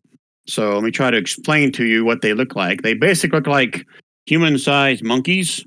They have giant articulating toes to grab stuff, so they're really good at climbing a rope, climbing anything for that matter. But they also have these strange, I say strange, looking flaps of skin that go from like their wrist to their ankles, but they're not like attached at their side. It's just like about 3 or 4 inches attached to their wrist, then about 3 or 4 inches of this flap at their ankle. And when they spread them out, it's like a giant flying squirrel, basically. So they can kind of glide in the air if they jump from like ship to ship or jump from mast to mast, or so to speak. But Elena will tell you on your journeys that these guys are quite common for to make very good crew members of ships. So, and they're called HADOZ. I think that's how you pronounce it. HADOZEE. HADOZ. So that's what these 4 people are. I just added to the crew here. Okay. A little more mechanical stuff. Each of these ballistae we see here shows 3 of them on here. I think technically per the book, this only has 2, but each one of these requires 3 people to operate. Hey, look at Jason adding it in there. Oh crap, that looks like a mean HADOZ. These guys don't look that mean. Yeah, except for back in they came out of Star Frontiers, which Wizards was a part of years and years and years ago. Yeah. I see. He also has your Discord thing also has an attachment like at his armpit. The pictures I see, they don't have that. Yeah, the various pictures showed different places. Most time it was just the wrist and the ankle. Right. Okay. So, shit, what was I saying? I forgot what I was saying now. Got distracted by the HADOZ weird looks of them. The ballistae. It takes 3 people to operate one of these. It takes 5 people to operate this catapult to mangonel on the backside of the ship. Okay? If and when that ever comes up. And how many crew does she have? She has 4. 4 of the HADOZs. But she's putting some of the thugs to work, like in the kitchen and cleaning and doing real remedial stuff. And she's got Travis locked up in the brig. She can't fly and fight the ship at the same time unless she enlists people. Technically, Flapjack is the one that's flying the ship. He's at the Spelljammer helm, the little chair thing that allows him to basically fly the ship. And she's just there to she can do anything on the ship, but she's the captain. Right. Okay. All right. Any other mechanical basic questions about this or Spelljam or Wild Space that I can try to answer for you guys? Are you guys good? Right now, I'm just going to learn it as my character learns it, man. Okay. All right. Okay. So, like I said, the Rock of Brawl is probably about a 2 or 3 day journey from the world of Toril, where you guys are right now, or were right now. And I think I said, like 2 or 3 hours to escape the gravity of Toril itself. So just you guys are about to escape into the astral. Escape is probably the wrong word to use, but let's make you nervous anyway. As you escape into the astral sea, the ship slows as another vessel comes into view, coming from the opposite direction out of the astral sea. The pursuing vessel looks like a giant moth with wings made from iridescent crystal, similar in color and luster to the crystalline vines that ravaged your world. You can just make out figures on the other vessel's deck scrambling to arm what looks like ballistae and mangonel on their ship as well. Captain Sartell, Elena, whoever's standing next to her at this point, says, Astral elves, and they don't look friendly. Best ready yourselves for a fight. Okay, so this thing is on a star moth. So if you guys want to quickly Google a star moth, that's what it looks like. I wish they would have given me a handout to show you guys, but I don't have one. Let's see if I have one in here. Ryan, I like that you're like just going for it. You're like, the thing that everyone says is the hardest thing is space to space combat on ships. All right, so here's a combat with another ship. Let's go. Hey, it's not me. It's the actual adventure here. So, okay. So it says here that Elena will share with whoever's listening that you guys have no hope of outrunning this ship because it's a much faster ship than her galleon. So your best bet is to basically meet it full on and hope that our crew can take out their crew. Because if we try to outrun it, they're just going to continue to bombard us with their mangonel or ballistae when they get within range. And there's just no escaping this thing. You said Star Moth? Star Moth. All right. I just, like in Discord, Yep. Okay. Wow, that's actually from this book, I'm pretty sure. I've seen that picture before somewhere. Or maybe not. Nope. It's just the images on Google. Yeah, that's what it looks like coming at you. And it is bigger than this ship and faster than this ship. Okay. Okay. So she tells you guys to take up your defensive or offensive positions if you would like. Would anyone like to help control a ballistae? Again, it takes 3 people to try to control that. If you would like, you can probably get a couple shots off before it gets within boarding range of you guys. So with that, I'll say the 3 Hadazai of her crew are going to be up on this one here. The mangonel takes 5 people. So you guys' choice. How do you want to do this? You want to try to man the ballistae? You want to do the mangonel? You want to use your own bow and arrow or magic? How do you want to do this? What's the range of the mangonel and the ballista? The mangonel is longer. 1 second while I look it up. Then we'll man it. Mangonel has a range of 200 feet. Beyond that, it's at disadvantage with a maximum range of 800 feet. Whereas the ballistae has a range of 120, max of 480. And I think one of these can't be fired when they're within 60 feet. I think that's the mangonel. So basically, when they get within boarding range, it can no longer hit anything. Right. Yeah. Mangonel can't hit anything within 60 feet of it. So they get that close, we can transition to one of the other ballista. I got 100 feet on my lightning bolt.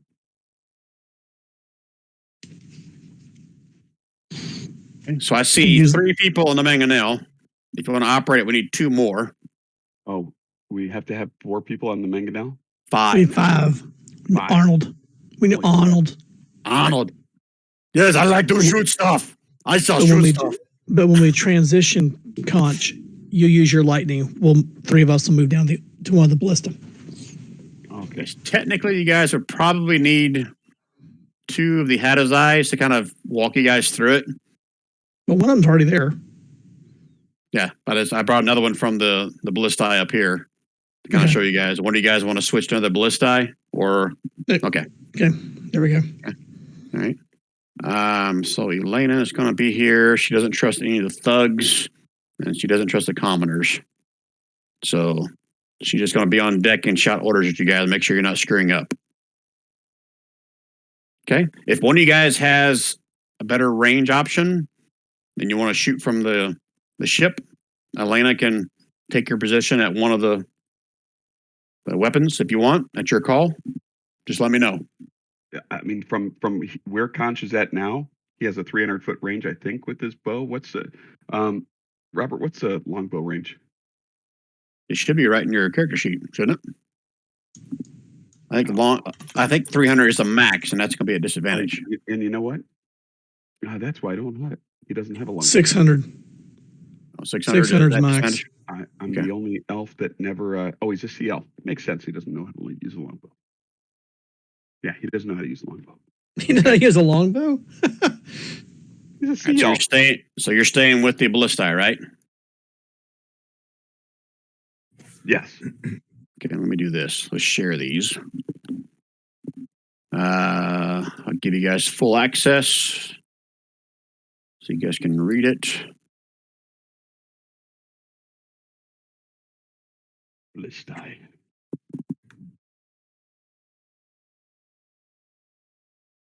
The little weight icon is cool. I've never seen that before in all of Roll20. I've seen it a lot today. I don't know what's going on. It's been lagging a lot. Okay, I'm going to do the same thing with the mangonel. I want to edit that, show all players, give you guys all access to it.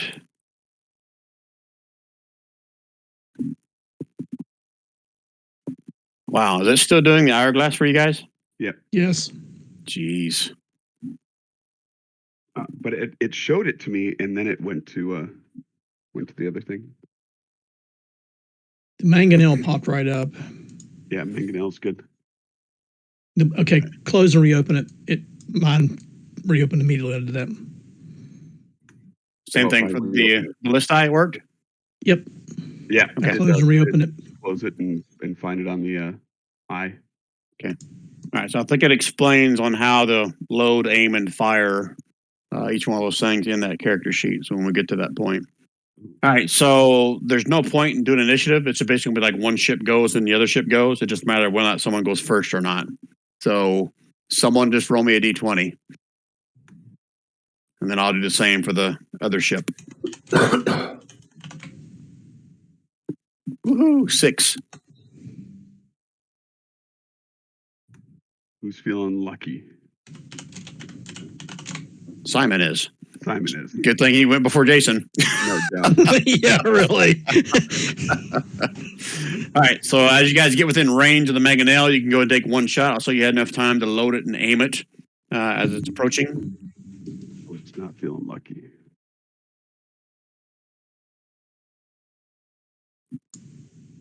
So if no one's volunteering, Simon, I'll let you fire it if you want to. I don't know how to fire it. You squeeze that trigger.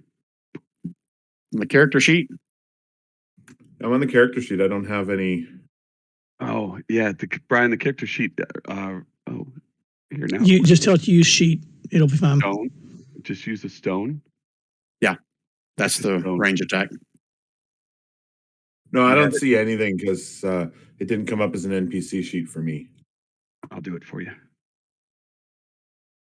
But close it and reopen it. See if that works. Because at first it did it like a weird thing for me too, where it was like trying to have me roll an NPC creator thing. Oh, yeah, okay, I got it now. All right. All right, yours might be better than mine. All right, so that one misses. And then they return fire with their own mangonel. And moon shit. That misses. Actually, it bounces off the hull. It hits, but doesn't do any damage. Put it that way. Okay. You guys will have maybe one more shot with the mangonel before it approaches.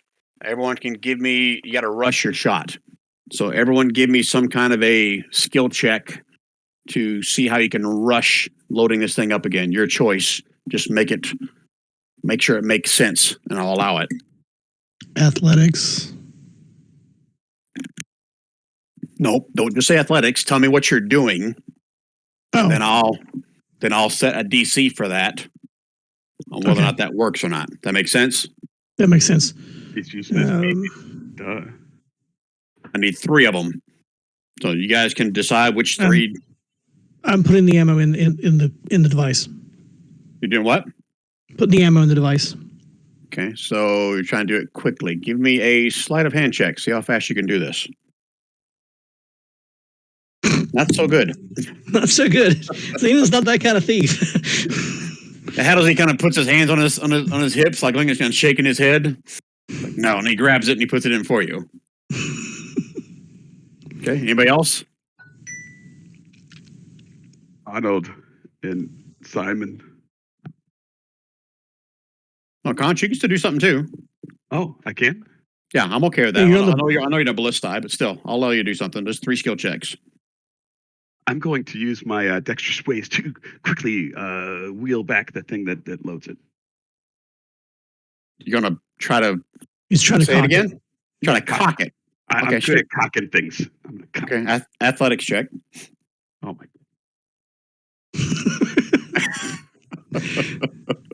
They got you to the cocking. I'll say that. Cocking, Jason. That one is successful. Need one more to get a shot off before it becomes too close. I'm going to have a really close look at the mechanism really fast and see if I can figure out how to make it go a little bit smoother.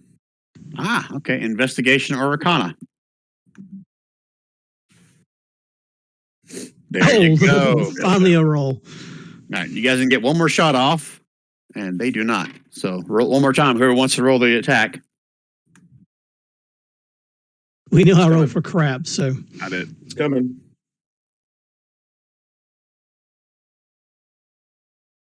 It is coming. A lot of lag. I clicked the button. There it is. There you go. All right, this one does hit. Kind of crashes into part of the crystalline like sail or whatever it is, and parts of it go flying. But this ship is now coming straight at you guys from like almost like trying to T-bone you guys. So you guys, Conch, you can get one shot off with your ballista if you want. Oh, yeah. And they're going to do the same. Fire! Oh, nice. Damn. Okay. Takes a little more crystalline off the sails. It's also going to do the same thing. Crap, I closed it. Except this one has two of them ready to shoot. No. So 2 shots at your ship.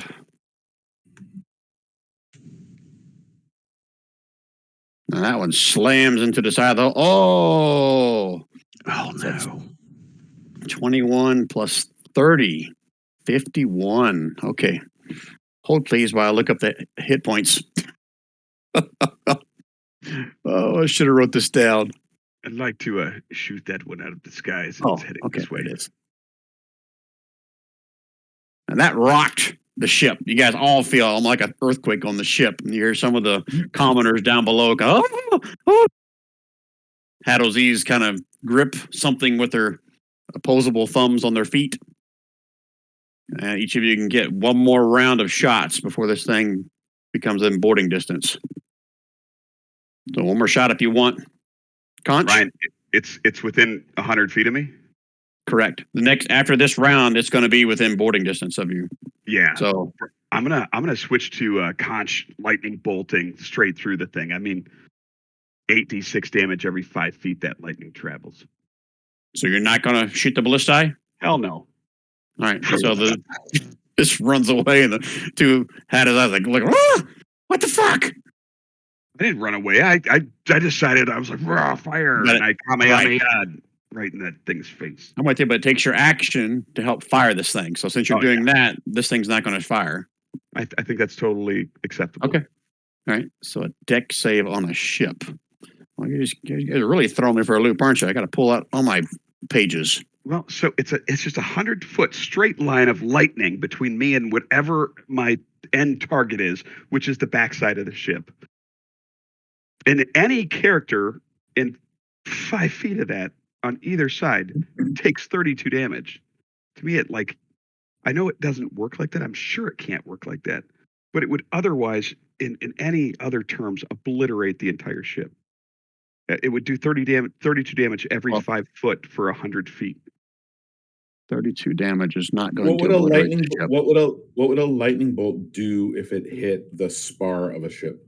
It wouldn't obliterate the ship. But it wouldn't obliterate the ship, but it also wouldn't travel 100 feet straight through it either, like this does. All right, so here's the shitty part of this book. It gives you nothing on stats of the ship. It tells you nothing about resistances. All it gives me is hit points, damage threshold, and AC. So I'm going to say it hits. I don't think you can possibly do it like the description. I don't know if you see the description, but it says it lights flammable objects, right? It does this much damage to every creature in 100 feet long, 5 foot wide line. Again, I'm going to say you hit the ship, but it's not going to blow up a ship. This thing has 400 hit points. Dude, I totally agree with you. Okay, all right. I'm sure we're expecting to blow it up with your lightning bolt. No. I don't think you possibly could. It's never been that way in D&D ever. But if you read like the description of lightning bolt, it's like, holy shit, it should have some kind of crazy. It doesn't say there, but it's made of ceramic. I don't know how ceramic is a light. Anyway, it takes some damage, but it's still coming at you. They're going to get 2 more ballista shots. Got it. At this ship. I'm not even going to roll it because it's not going to be enough to destroy your ship. So, but it does come right up. And the very front of it, you guys can see from that picture that Rand put in there, it has kind of like a weird hook beak nose on the front of it.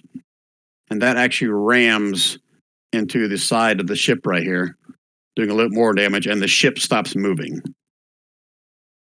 Okay, so hold on a second while I bring in another ship.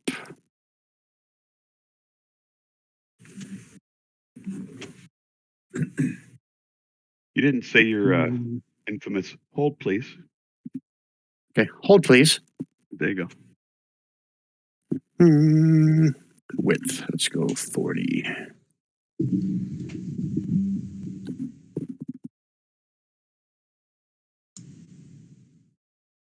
Okay. So can you guys all see this now? I hope. Oh, help them on the right layer, right?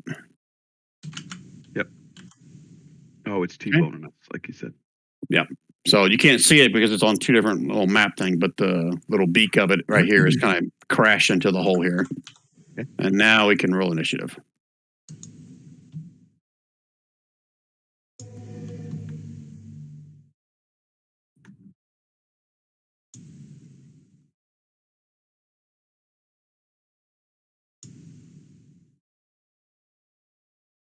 Ooh.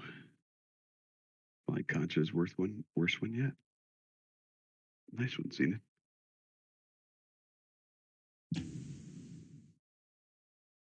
So they didn't get another shot off with theirs? He did, but it's it's insignificant at this point because they're going to board you. Okay. So that's why I didn't roll it. And I should have saved the lightning then. I think you were trying to tell me that. I'm like, no, I do it. I think we should take All right. their ship. Yeah. okay, That one looks everybody in? Oh yeah, let me roll for Elena. Let me roll for Arnold.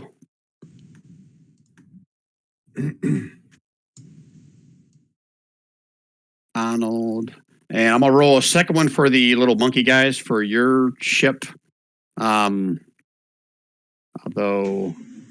just based on your time with them, they are not gonna be very good in a fight. They're better at holding on to things that fire. That lightning bolt should have gone right down that middle of their entire line there, Brian. Good try, Rand. All right, everybody in? Yep. Yeah, I'm in. Okay, Zenith, Crap. you are up first. What do you want to do? The nose of the ship is against our ship, right? Yeah, it's embedded in the side of this, and you can see there are several masked individuals starting to kind of traverse over this beak thing to get on the deck. He'll rage, go right there and attack the first one that comes out. It's seen it. What do you expect? So you're holding your action for the first one to come across. Is that right? Yep. Okay. Yep. Okay. All right. So hold on to that. Let's say, oh wow, they both rolled 17s. Someone roll me a d20.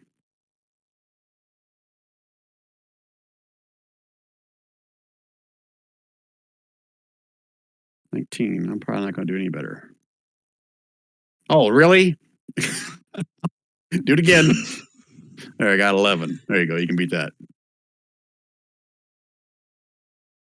Okay. Apparently not. All right. So my Hadozes go first. It's just going to be this one and this one on the ballistae. And this time they are actually shooting at somebody. So they're going to shoot over here at this direction at Arnold. You know what? No, they're not. They're going to shoot over here where the most threat is. This is the ballistae. This shipmate here. Damn it, I keep closing the ballistae. I want to get on this ballista right here. Wow. Right into their face. You're on one. This is at one of the Hadozes on that ballistae. Ouch. Holy shit. Ouch. He's This dead. guy just gets knocked off the ship into pieces. Just explodes. And then the second one is going to continue shooting the same one. It's actually going to shoot at the ballistae itself. Damn. 19 points. And this thing gets rocked. Got 50, right? Let me get it off the map layer so I can give it a little token action.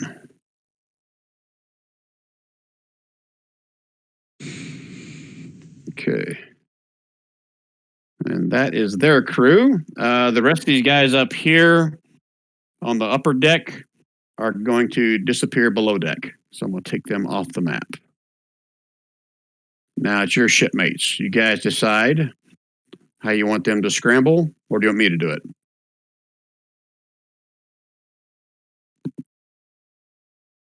Again, you need 3 people to operate this ballistae, or 3 people to operate this one. Okay, if you guys aren't going to say anything, I'll do it. They're gonna. I think they need to move to the ballista on the north side, right? Or you're We moving. don't know all- what kind of we don't know what kind of damage they can do individually. I guess is where the hesitation is, right? They are not fighters. They are crew. Yeah, That's where they crew. should be. They're better shooting ballista. Right. This is Yep. what they're skilled at. So I'll say 3 of them get there. It's going to take another turn for them to load it and shoot it, but they're Makes now sense. in position. So technically, this ballistae is right here next to Zenid, Oh, okay. because technically this floor and this floor are the same. If that makes sense. Yeah. So that's their turn. Walking in. Conch. Yes. Conch is consciously thinking about what he wants to do. I think he's going to come to go down these stairs, kind of position himself right about Cha. And he's going to kind of do the same thing he just did a minute ago, but he's going to try to do it in a line that potentially takes out the ballista and as many of those crews he can. All right, another lightning bolt thing. Yeah. Okay. Go ahead and draw a line, unless you want to leave that there for a second. I'm okay with that. Okay. So the idea is anything within 5 feet of that is Yep. hit by this, which I think covers most of those things in that one ballista. Okay. Go Roll ahead and 20 roll is it. a template. You ready? Yep. Okay, I gotta let it go. Oh, not as good. Okay. Deck saves. DC 15. So were you getting all 3 of these or just the first 2? That's why I said just draw a line on the map. I'm sorry. All 3 of those was the idea there. Can you draw a polygon line? Yes. Give me 1 second. Polygon line. Here we go. I've never done that before, but Just click on one spot where you start and click on the other spot where it ends, and it'll draw a straight line for you. regular, thin, small, large. Doesn't matter. Here, it's not letting me do like a shape, draw shape line, freehand polygon line. Okay. What? Let me draw it for you. You good? It's just not. Okay. So I'll do it. I'll do it. Ping. I'm gonna ping right in front of you. Almost. Ping where you want it to go to. Yeah. I'm just gonna have it do like this, Brian. Just Okay. like Hold on to that, and I'll draw over top of that. Okay. There you go. There you go. Okay. Yep. Put that on the map layer for now. Get it out of the way. All right. So first, these 3 guys are going to do deck saves. So 1. Oops, that's not right. It should be +2 to that. Doesn't matter. Doesn't matter. Second It's one. 5. And a third one. Damn! Look at that. 2 crit fails and 1 save. Success. So this one takes 25 and does not like it. This one takes half damage. Doesn't like it, but likes it a little bit better. This one takes all of it. And then these poor little monkeys. Catapult to them. Let me deck saves for those guys. Like there's 3 of them in there, right? Yep. Yeah. Oops, it's +2. And Less. 3 monkeys obliterate. You know what? I'm just going to grab them. They're gone. This guy, I'm saying, automatically fails deck save. It takes 25 points, but it's still whole. Got it. Okay. Yep. That it, Conch? Yep. He moved and he did an action. Yes. Okay. Lena. She's going to run up next to Zenid. And I think she has a scimitar. If not, that's what I'm going to say she has. And she's going to ready attack anything that comes near her. Simon? So Simon is going to do very similar to what Conch just did. Simon's going to run down to here. Simon's going to be able to get this one and then these 3 in that straight line. Okay. So he'll be able to get 4 of them total. He's going to use 1 charge of his wand of lightning bolts. And it is going to... Ooh, nice. Damn. Okay, so same as before. All 3 of these guys and the poor little monkey guys in the back. No, it's only the last. It's only the one of the... There's too many guys standing there. I can't get in position. So it's really only... Yeah, it's only the elf on the right and then the 3 monkeys. The last one that took 25 Okay. already. Okay. All right. So let me do their deck saves again. See if I can do better this time. Ooh. Oh, should have only done it once. The other ones are for the monkey guys. I'll take that roll for the monkey guy, which means 1 fails. And then 2 more for the monkey guys. Hey, way to go, monkey guys. They saw the other one. They saw have the other ones. They ducked. It's okay because half damage is still obliterating them. Nice.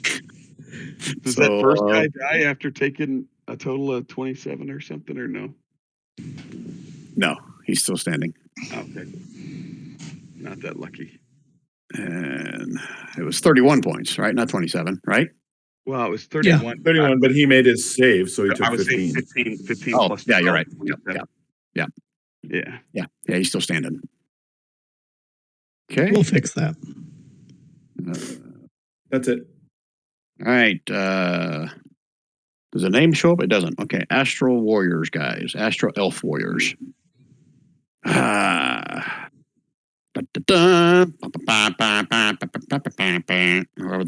the song goes.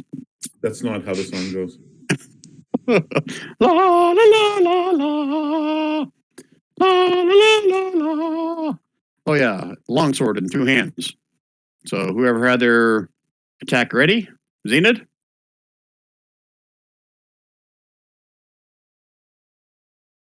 Zenith, are you on mute? Yeah, I am. Of course, I can't find my sheet. There we go. Okay, 18. 18 hits for 13 damage, right? Correct. Okay. And now it's his turn on Zenith. Hawama. Oh, Missed. that was horrible. And then his second attack. Missed. Well, 14. That's a tie. So Nope, you got to meet it to beat it. he met it. So- That's what I'm saying. Yep, it's only 7 points. That's a horrible roll on damage. Okay. We'll take it. And we double check these guys. Okay. Oh, yeah, I forgot about this. All right. As he does that, you see him kind of like lean to the right, and then he swings and he's basically upside down on this platform, standing on it. So technically, that would be an opportunity attack if you want, Zenith. Oh, he'll take it.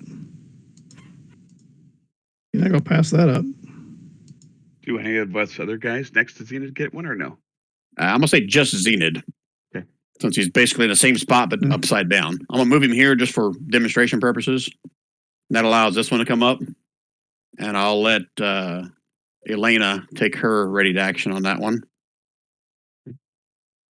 So she... Oh, yeah, she's got a scimitar in one hand and a dagger in the other. Because that's how she rolled. So scimitar, dagger. And only one of those hits for 7. And then he's going to try to hit Zenith again. So 1, 2. Wow. And So this one 14. is going. Yeah, 14 hits. That's 14 damage. Yeah. And this one appears to be standing there with a ready to action for something, but he can't move any closer. They can't shoot the ballistai because all the monkey people are dead. Okay. Arnold. Just Where's realized Arnold? Arnold has a 1 initiative. I am coming, you fellas. I'm coming, guys. Oh, I can't get over here. I gotta jump. You always seem late, Arnold. Ow! Ow, my ankle! Ow! And he falls prone. God. I'm coming, guys.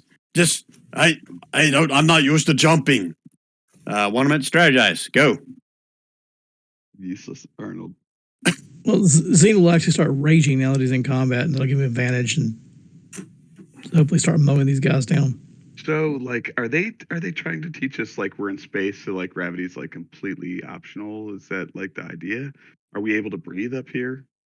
So that's a mechanic question that I imagine Elena would have explained to you over here. So basically, the way it works in Spelljammer is there's a line of gravity that cuts right through the center of the ship, so that when you're on top of it, you're standing on the deck, but you can actually stand on the bottom of the deck as well. So it's like either if you drop below the ship, you're going to float up. If you jump up, you're going to fall back down. Does that make sense? Yes. Okay. Now, but how are they like upside down? Because he basically is right on this. He's on the platform cut here. line. He's right on the edge of where those two planes are. That's why he was able to basically kind of walk on the bottom of the platform here. This guy right here is. Okay. I think it's cool. Okay. Kill them. Any strategy here? I think kill them and take their ship is what. That's my plan. Okay. So I'm in agreement. Kill him and take the stuff. I agree. All right. All right. Don't need no strategy here. Zenith, go and take your turn. Zenith rages. He will use his reckless attack to give himself advantage. And let's find my stupid. There it is. Guy right in front of him. Ooh, look at that. So, is all your 18. math? Yeah. 9 plus 9 be 18. The crit should be max, though, not 9, right? Should be 12. Yeah, 12 plus 9, 21 total for this guy. Woo! He does not like it, but he's still standing. He likes it. Yeah. Anything else, Enid? No, I don't think so. He'll stay where he's at, though. Okay. Oh, he likes it. So our shipmates, Fire the fire. they cannot shoot because everybody's right here in front of it. We don't want them killing our new ship. They're going to hold their action. You don't know this, but they're going to hold their action for something to happen. Okay. The rest of the guys on the other team that are under the ship, hold please. So imagine the Benny Hill music at this point. You see, or like the bunch of clowns coming out of the small car. They come pouring out. And they start to kind of prepare this one for fire. Oh my God, not again. But we on the next turn. Conch.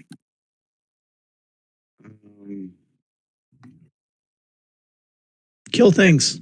Yeah, so can I just like jump over to the, like, what if I were to just do a jump in the air? Would I like do some kind of crazy ass cool awesome backflip way over the heads of these 3 guys and then land on the ballista over there and kill Just people? jumping straight up? No. I am jumping to the ballista over there in a cool ass fashion that involves space and going upside down several times and then landing with my sword in someone's throat. So, okay. This is going to be more mechanic stuff that you guys would have had a little bit of time to kind of practice with this and learn about it on your 2 or 3 hours where this happens. So basically, if you jump off the ship, you have to have something to push off of. You can't like swim in this, right? So you jump off, you go through the gravity plane on the other side, and you like start to rise back up, and then you shoot up, and you come back down. Like a bobber, basically. But if you have nothing to push off of, you're not going to be able to move yourself. I got you. I think I'm thinking too much two-dimensional, like maybe, or three-dimensional. You're thinking limbo, where you could just will yourself to be wherever you wanted to be. Maybe. All right. If that does not feel plausible, then I'm going to try to attack one of these guys within range from me. So Are they this within guy range? is going to be below the deck. You can't get to him. Maybe you stepped out of the way. This guy right here is right in front of you. Which one? This one is technically below. He's on the bottom side of this platform thing that they're coming over. I keep thinking like Doctor Strange. Couldn't I just like walk out, step on the side of it, and like attack him? No, that's not how it works in wild space. If you step off, you're going to drop. Got it. Unless you have spider climb boots like Zenith does. Got it. All right. I don't have spider climb boots. I thought I gave you this last session. Literally, that's how we ended the session. I thought 2 sessions ago. You're attacking this guy? Yeah, the one right in front of Zenith. Okay, let's see it. Woo, look at you guys. Your badass rolls. 11. 11 total? 11 for the first attack. Yep. And 9 for the second attack. And 20 he damage. drops. And as your last one hits him, you see him kind of float out here and drop. And he's bobbing here like a bobber in water. Okay. Okay. I'm going to kind of make a note of that. But so I have nobody threatening me, is so what you're telling me. This guy had something ready, but you don't know what. Yeah, but he's like more than 5 feet away. Is that correct? Yep. That's correct. Okay. That's my turn. Elena, she is going to. What is she going to do?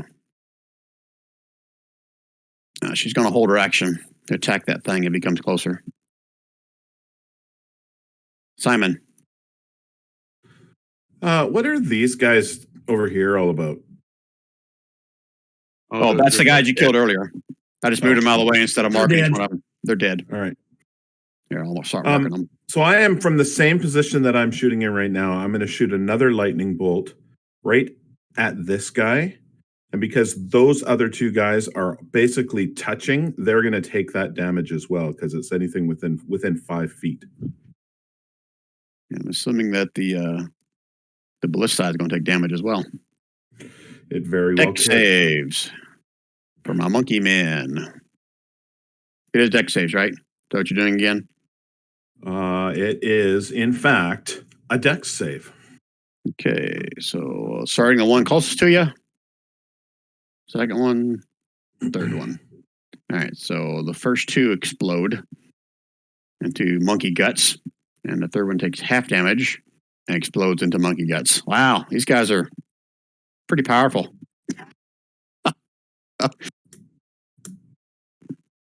Don't kill all the crew. We might need someone to fly the damn ship. All right, I'm just going to move them out of the way. 3 more dead monkeys. 3 more monkeys jumping on the bed. 6 fell off and lightning in their head. And this took another 32 points. Is this the one that took damage before, or was it this one? That's the one that took 25. Okay, so this one explodes and it's no longer operational. Okay, anything else, Simon? Nope. Okay, these guys are left. Wait, no. It was the one in the path of my red line. Is that what you're talking about? Yeah, this one is now destroyed. Okay. Yep. This guy is going to run up here and get on board next to Zenith and then try to whack you. But Elena will get one attack because she's holding her action. So I'll do his first since I got it open on Zenith. 1, 2. And then Elena is going to get her one attack on that dude. My 7 points. He's is still anybody else's standing. hit points not like keeping up on the screen? Like, do you guys see Conch as being injured or no? So you haven't taken a hit yet, have you? No, but on my screen it shows 35 out of 44. and 10 and 16, and both of those are just wrong. Just weird. I see 44 on mine. Okay, All right, that's his turn. This guy. My token for Simon is wrong too, Rand, but everything shows right on my. on your stuff. Yep. Yep. Okay, so I want. Conch, you can give me a perception roll with disadvantage. Absolutely.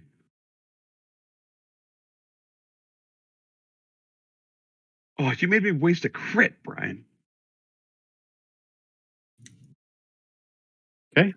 Good to know. Arnold.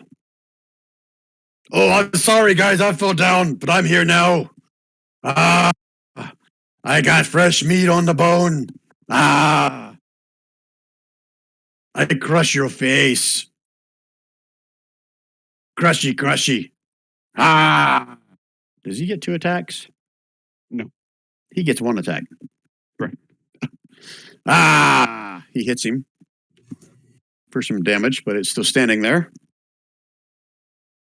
Okay, 1 minute strategize. Go. I'm going to murderize the guy in front of me before he kills me because That's a I'm good well idea. below half. Are you? Yeah. Okay. Quit I've taking been hit damage. like multiple times. I'm down to like 11 hit points. Oh, you're one of the only ones whose health bar I just can't So see it. why is Arnold swinging at stuff? Why is Arnold not healing you? No one asked him to heal him. You know, Xenod's Arnold. raging right now. He wouldn't think to Arnold ask for should healing. know better. I mean, he's raging right now, so he wouldn't think to ask for healing. If someone wants to take a free action and say, hey, Arnold, can you throw me a little love this way? I'm sure he would. I think that can be arranged. Okay, any more strategy? After this, I mean, is there any other attackers that we see? What do we know about these ships? Nothing. Our characters, like, I mean, I guess free action. I also want to ask Ariana Grande, what her face name? Like, what she knows about these other ships? Like, who's? Well, you could ask that after combat. And why was she engaged? And why was she engaged to Pete? I mean, come on, Ariana Grande. No doubt. All right, time's up. Conch, or Zenith, sorry. Zenith, what are you doing? Reckless attack to get advantage. That little jerk in front of me. I'm glad I took advantage. Probably still didn't hit him. So 16? 16 For 8 damage. for 8 damage, yeah. And he takes the strike and falls. Anything else needed? There's a nose connecting the ship to the other ship, right? Yeah, basically it's rammed into the side of it right here. I'm going to cross that I go. Okay, there you go. Gonna climb a mountain. Okay, is that it for Zenith? Yeah, that's about all the movement he's going to have anyway after beating the piss out of the guy. Our crew, they now have an opening. They can shoot Zenith if they want to. But they are going to hold their action to shoot anything else that comes out and tell Zenith to look out. No more monkeys come flying up in this direction out of the other ship. I keep Conch. seeing the monkeys from Wizard of Oz. Oh, wow. I never even thought about that, though, just now. That's good. Do you know that their outfit was actually based off the West Point uniform? So, Conch, how are you getting there? You misty stepping or something? I thought I was walking across, but I thought it was kind of more. So from here, You have to go down there and then across. all right. So I guess can I be next to him, Brian? Is it? He can step. I can step up a little bit more. I got a little bit more movement left. There you go. Is that fine? Yep. You can fit one more person right here if you're going to be right there. Okay. Okay. Is that your turn, Conch? No, I'm gonna act defensively. Okay. Elena. She is going to come up with the edge, look down the side, and yell, "Where'd he go?" And she looks back this direction. He's coming around the other side.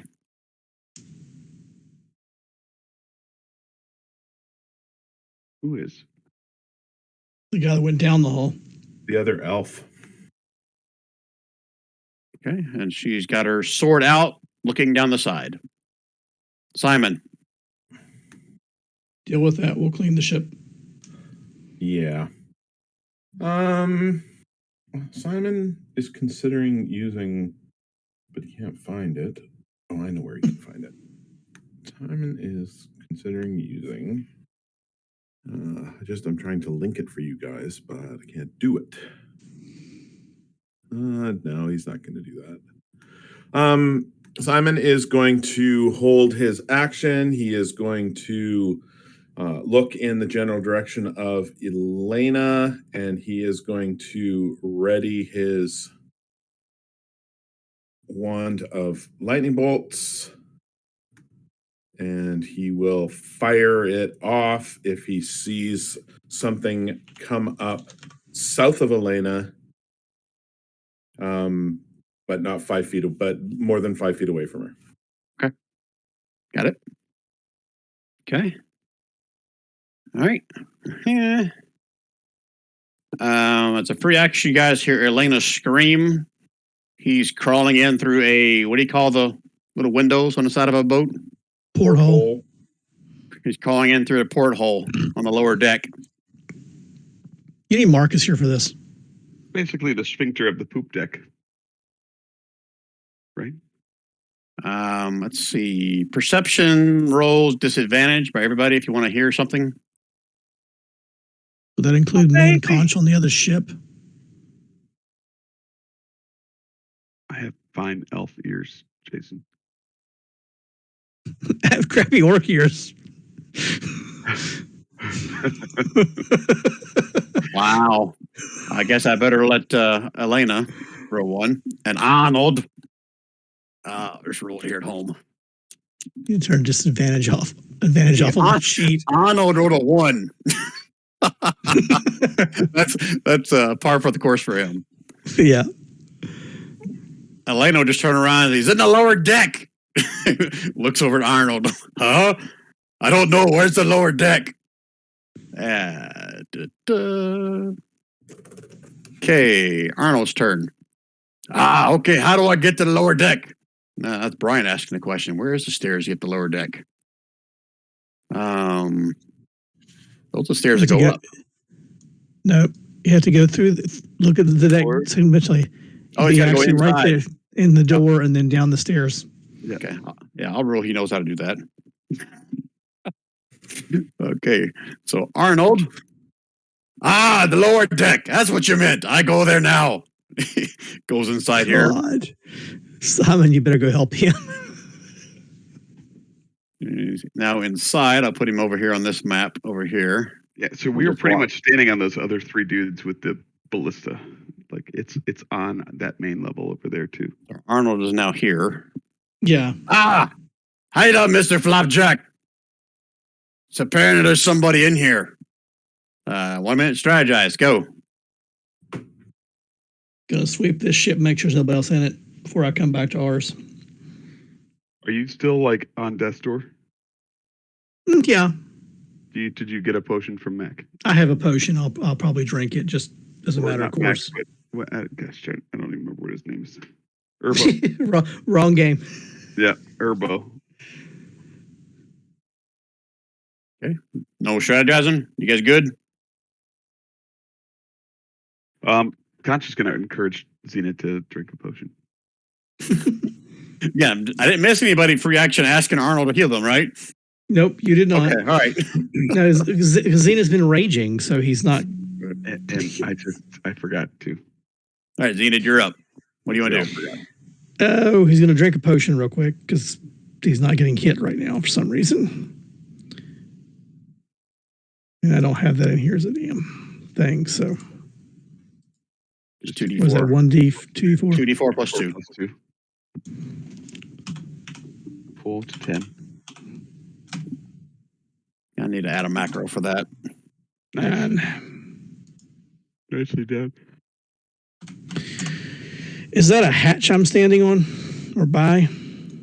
I got to ping where your character is. I'm looking somewhere else. Good question. Move your token out of the way, and I'll answer it for you. Yeah, looks like a hatch. Is there any other obvious entryways besides the hatch? The monkeys came through a doorway over here that looks like a sphincter wall. Yeah. Do you think like on Baldur's Gate, the little sphincter that opens up and closes? Yeah. I'll go there. Try to open that door. Try to open that door entryway. How are you trying to open that door? There's no handle on it. Oh, dude, this ship's Crap. way cooler. Crap. Just stick your face in there, man. He'll stand there in orcish and scream, "Open the damn door!" You guys all hear Zenith over having an argument with the strange door on this other ship. They're totally ignoring the hatch they're leaving for you, Koch. That's Okay. That it for you, Zenith? yeah. Okay. We have 3 monkeys still available. I'm surprised we still have 3 monkeys alive. I thought they all got killed. Oh, one of them Those did. are our left monkeys. those monkeys alive. Okay. So they have nothing to shoot at. But they are going to listen to Elena scream. So they're going to move over here on this one Keep going back and forth. and get ready to shoot this one. Okay. Bad monkeys. Conch, what are you doing? Do I as a wizard, where he's like yelling at the door? Do I recognize anything about this door? Is there anything in wizardly training where I'm like, hey, that kind of looks like this? The sphincter needs to just be rubbed gently in order. Oh, to this right here is not a sphincter. This is like a normal wooden trap door. No, I'm looking over here. I'm standing at the trap door, but I'm looking at the sphincter door. You're going to say that you've never seen a sphincter door before, Conch. I've never read about or heard about a sphincter door. Again, these Is ships a frog's ass watertight? He should know about sphincters. I do. I know all about sphincters, dude. Back when Conch was under seas.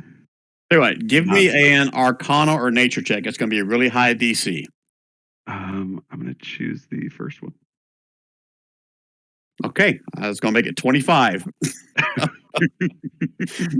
You think it looks just like a dragon turtle's asshole? You think if you tickle it, it'll open up? How you know that? We're not going to talk about, but I've heard from my third cousin, twice removed, that tickling it might open that sphincter door. Stands of reaction to Zenith. You're shouting that across the battlefield. Zenith gives you a look. Turns to look. I'm just going to walk up. It's not going to be like slowly. It's going to be within a normal walk time frame, but it's going to feel exceptionally slow to both Zenith and Conch. And then as he takes his left hand out to tickle the giblets. Tickle the giblets. You guys are messed up. Okay. So yeah, that'll be your action to tickle the giblets if that's what you're wanting to do. Really? But yes. Okay. All right. So whoop, it opens up. I go in. So let me grab your token, put you where you should be. Okay. If I can grab you. There's too much shit around. Now, Brian, I only had, I probably got a little bit of movement. Move yourself down here. There's too much other stuff in my way for me to grab just you. Probably got 10 feet right here. Just put you right here, then I'll move you where you're supposed to be. Got it. All right, because now you're going to be down this other map. Come in here. Okay. And you see someone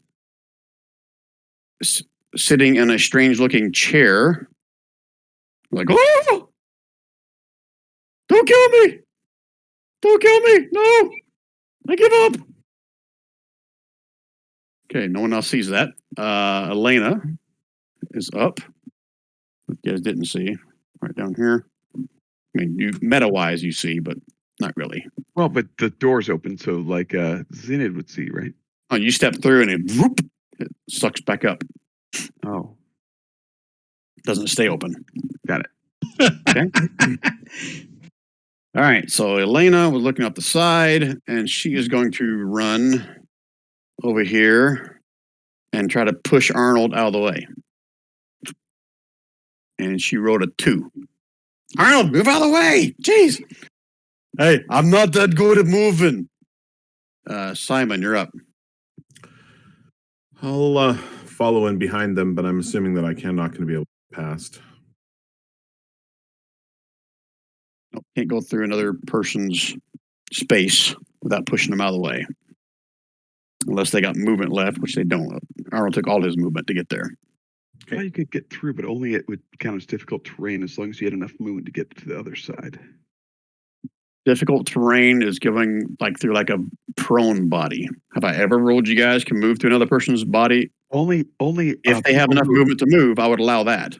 I Yes, remember that being my rule. allies with enough movement to move through other allies can move through other allies. It's enemies can't move through allies, or enemies I'm can't. saying if the guy you're trying to move through, if he still had movement left, I would allow it. But he can't move out of the way. His movement's used up. Oh no. You get me? I hear you. We'll just roll with it for right now, and we can talk about it later. Okay.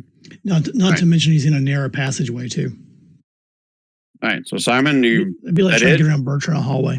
Well, there's nothing else I can do, Brian. So I mean, that's it. you can hold your action to move once he clears out. You can't if you hold want. your action to move. Well, you're not holding an action to anything else, are you? I didn't think you could hold an move action. Well, you can hold to move or Yep, take an action. I will one follow. or the other. I will follow them. I can move up to here on my turn if enough people get out of the way. So just so we're clear, when you can hold your action to either move or take an action, one or the other, not both. Okay. You know what I'm saying? Okay. Yeah, I know what you're saying. I just didn't know you could hold a move action. Yeah. Brian, I always look at it like a Disney queue line. Like there could be that dude. He's a little bit too big for the line. It's meant for like one person at a time, but he can get through to get to his kids like 3. If rows you're a down. halfling, I would allow it. Got it. They can do that. Okay. Where is he at? Where did I move him to? Or a cute little kobold with a laser rifle. 5, 10, 15, 20. No, that's not Zenith.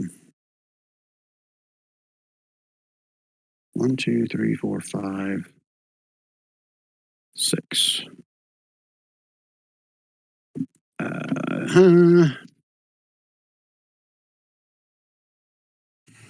Okay. I gotta read how this works. Okay. Both Simon and Arnold, you hear Elena scream. He's coming up the stairs. Flapjack can see him. And Arnold's up. The stairs behind us or in front? Oh, never mind. Oh, you son of a bitch. I see you. Fellas, they're in here. I shall crack your head. Arnold. Quit closing the character sheet, Brian.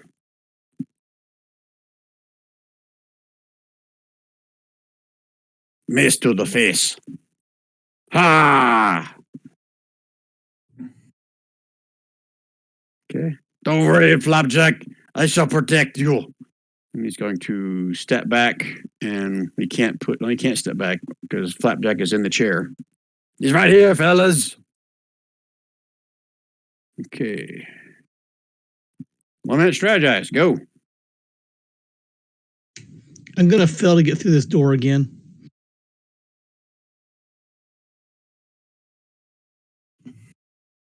Like you're taking a turn, and we're strategizing.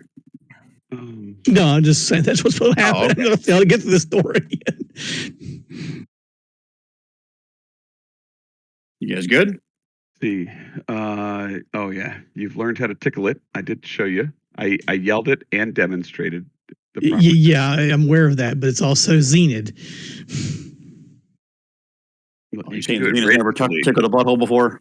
A rageful tickle is I think perfectly acceptable. You guys good? Yeah, I'm good. I'm assuming Okay. If All right, if, others are going to take care of the other invader. if Yep, if that's Conch what I'm going to do. if the door opened and then closed before Zenith could even get a glimpse inside, Conch is going to be like, "Wait, Zenith!" It's a free action if he can. Start of the round. It only opens for like a split second for you to get through there before it closes back. Okay, Zenith, what you doing? Let's see how dumb he is. Yep, that's what I thought. He goes to the door he can't open and opens this hatch. All right, that hatch comes right open. It's not even locked. And he goes down the hatch. Okay. You have at least 10 feet of movement left? Yeah, easily. All right, let me grab you and move you where I think you should come out at then.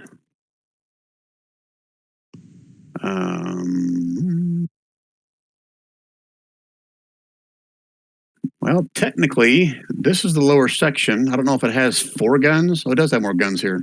How about that? So you're at this lower section here. Okay. I don't know why this door looks so small. Like, I may not have this map. I probably don't have this map to scale, but you can Oh, get yeah, there. it's fine. It's scale. It's okay. It's fine. Okay. But it's an enclosed room. You can see these are like almost like translucent windows. Like there's something there, but it kind of shimmers, almost like it's water. Right.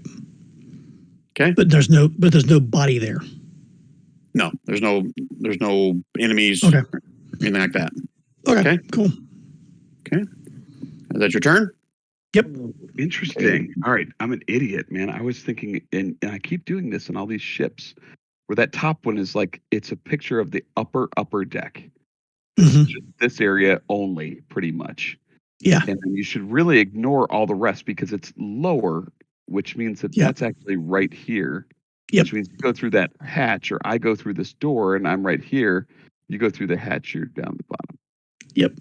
All right, got it. Well, I have it until the next time. I completely forget it. But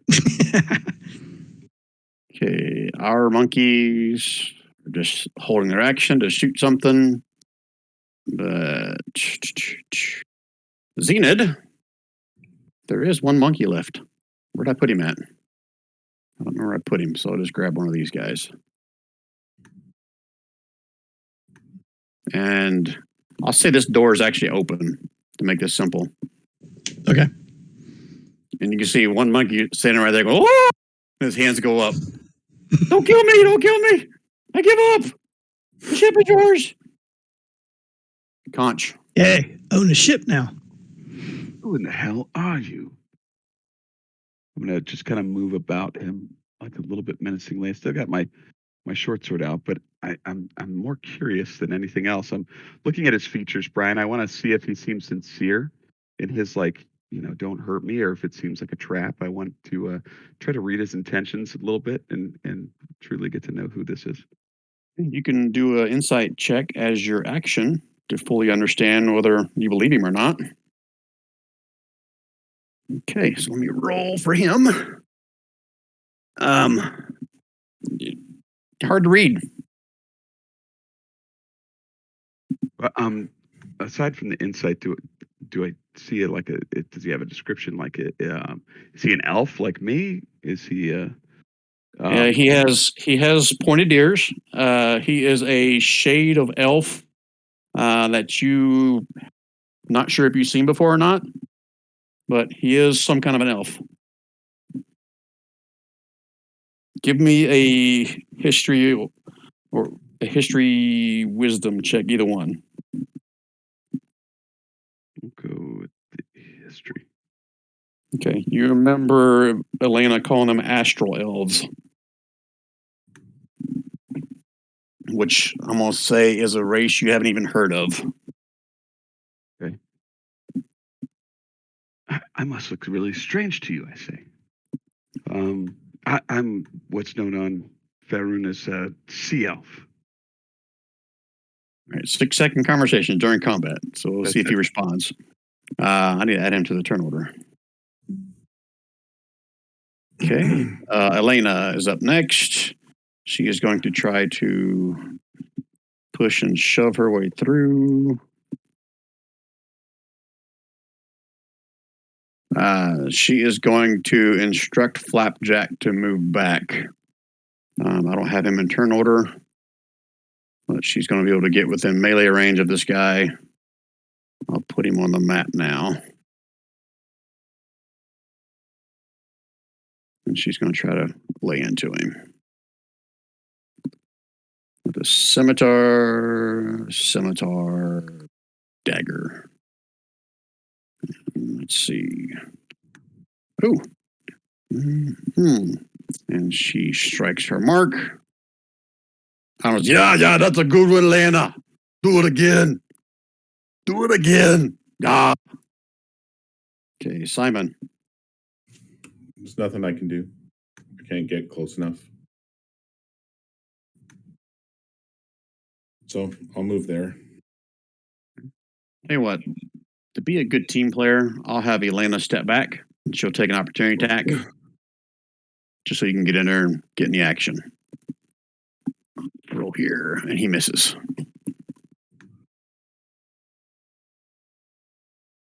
Okay. Then I will use my Thunder Gauntlet. 15 misses. Okay. That it? Yep. Okay. He is up And next. I will give her some. No, I was going to give her some space, but the flump is in the way. I'm not going to give that guy a clear run to the flump. Okay. All right. He's got decisions to make. Makes sense. No flump fucking. It's like the number one rule on any spaceship. You know what? He's on his last leg. He slowly sets down his sword and puts his hands up. Arnold. What do I do, Simon? Do I destroy him? Destroy all evil? I just nod. Not yes or not no? I just nod. Flapjack, what should I do? Whoa, he speaks in my brain. All right, little man, on your knees. Okay, 1 minute to strategize. Go. Gonna head down this passageway and see if there's anybody else on this ship.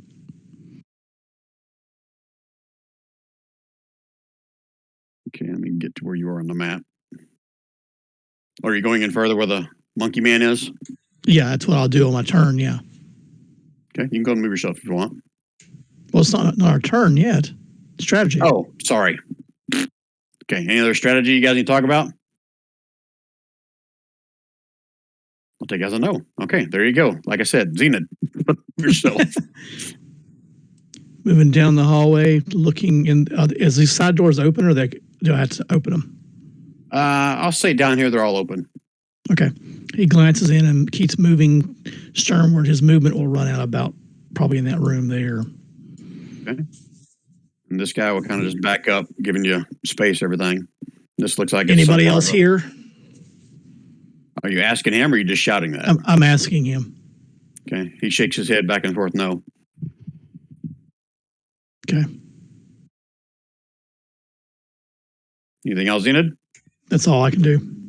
Keep checking this floor until I find the stairs or somebody here. Okay. So our monkeys will go back to the other ballistae. Kind of keep an eye on the ship. Your monkey friend with you, Zenith, will pretty much just stay with his hands up. Oh yeah, now back to Conch and his little buddy that he's trying to figure out. All right, so he's sitting in this chair, this floating chair. That I'm not even no need for a check. It's just probably their helm that operates this ship. So he is probably the Spelljammer. but he has his hands up. He does have a mace in his lap, more like a scepter than a mace. Does okay? It's my name's I'm Fred. Just your local friendly Astral elf. They have me prisoner. They maybe run this ship. That's all you get out of 6 seconds. But he's not looking threatening at you, Conch. Okay, Conch, what are you doing? I'd like to find out who's they and where's the boss of this ship. Instead, I'm gonna look around. Is there another like gooby door, or is this a regular door? What's going on? This is a regular door. These ones that are kind of like oval shaped, these are the ones that are like almost like organic, if that makes sense. Inside here, these are like regular, like wooden or some other kind of material doors. Tell those guys stay here, don't go anywhere, and I'm gonna go through these doors. You said you told this guy to stay here, don't go anywhere? Yeah. Okay. All right. Looks like it's some kind of a meeting hall room where you're in right now, with some stairs, I think, leading down over here No to other another sign of section. anyone No else? monkeys. No other hostiles you can see. All right, so this guy might be full of shit, and he's like the captain of the ship, or I still have yet to find the captain. But I have yet to find the captain. I don't know if I want to find it alone. I'm gonna go kind of peer over here, Brian. Okay. So you believe the dude with the scepter in his lap that he was just a prisoner, eh? And as you step through the door, let me put this on public. It's the pointy ears. I'm like anti-racist against my own kind.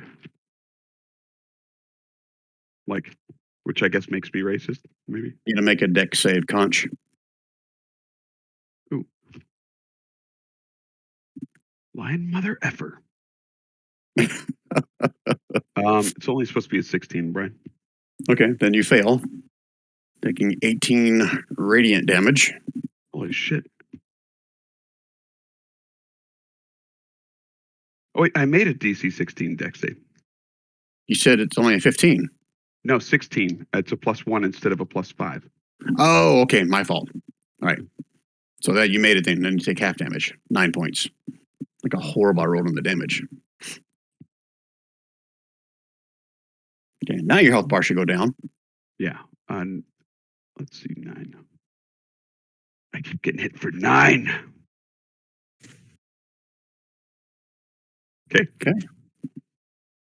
Do I recognize like where it came from? Was it a trap? Was it like a With your meta knowledge, you have your back to him, so I'd say no, it just came from the ceiling. Oh, fuck that. All right. That guy's fucking dead. That's meta knowledge. You didn't see him do it. Did I hear him do it? Come on, man. This is an innate ability. It doesn't say anything about verbal or somatic, so your back is to him. You were looking down the other way. And this is not exactly to scale, so just keep that in mind, a little bit of theater of the mind. Okay. All right, what else you doing, Conch? Anything? No, I'm gonna keep an eye on my back a little bit more. Okay. All right, Elena. Where's she at? She's up here. She is going to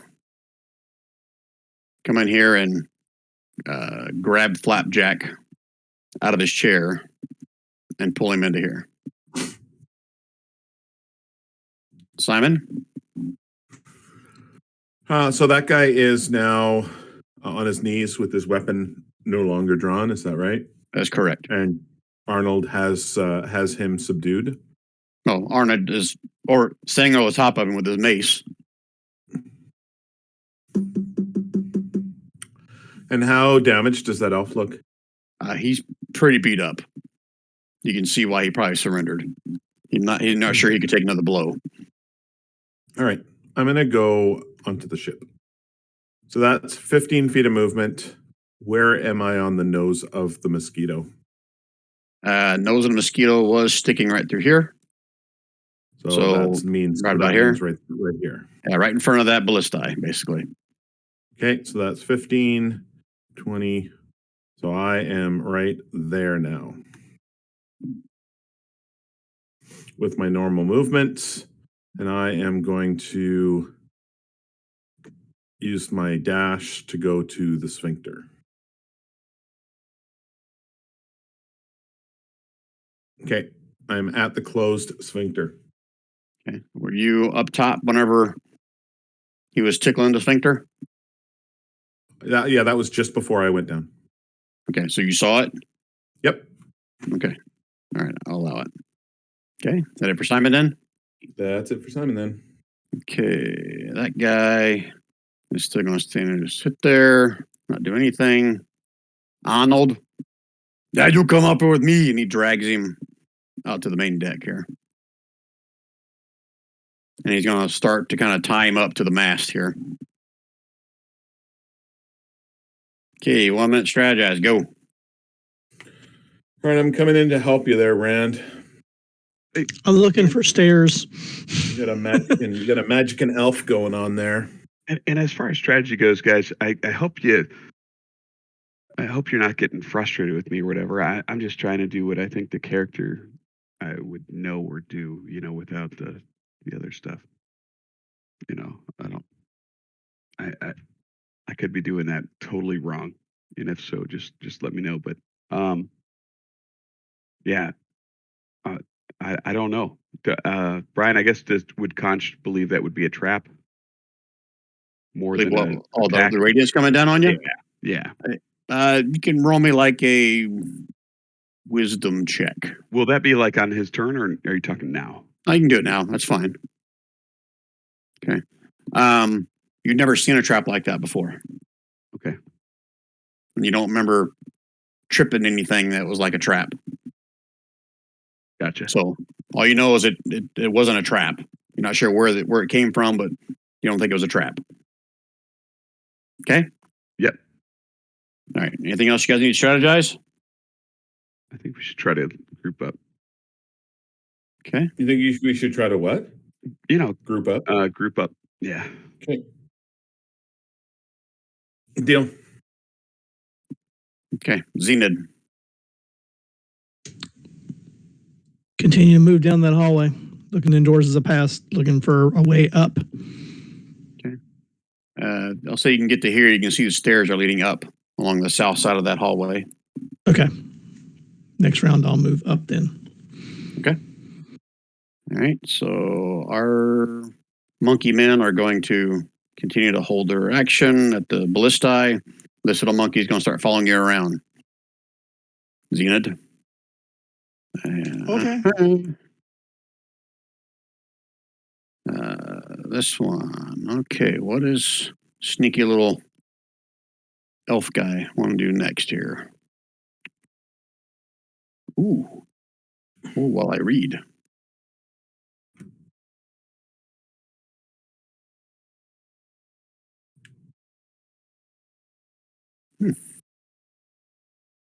Alrighty then. Conch, give me a perception roll.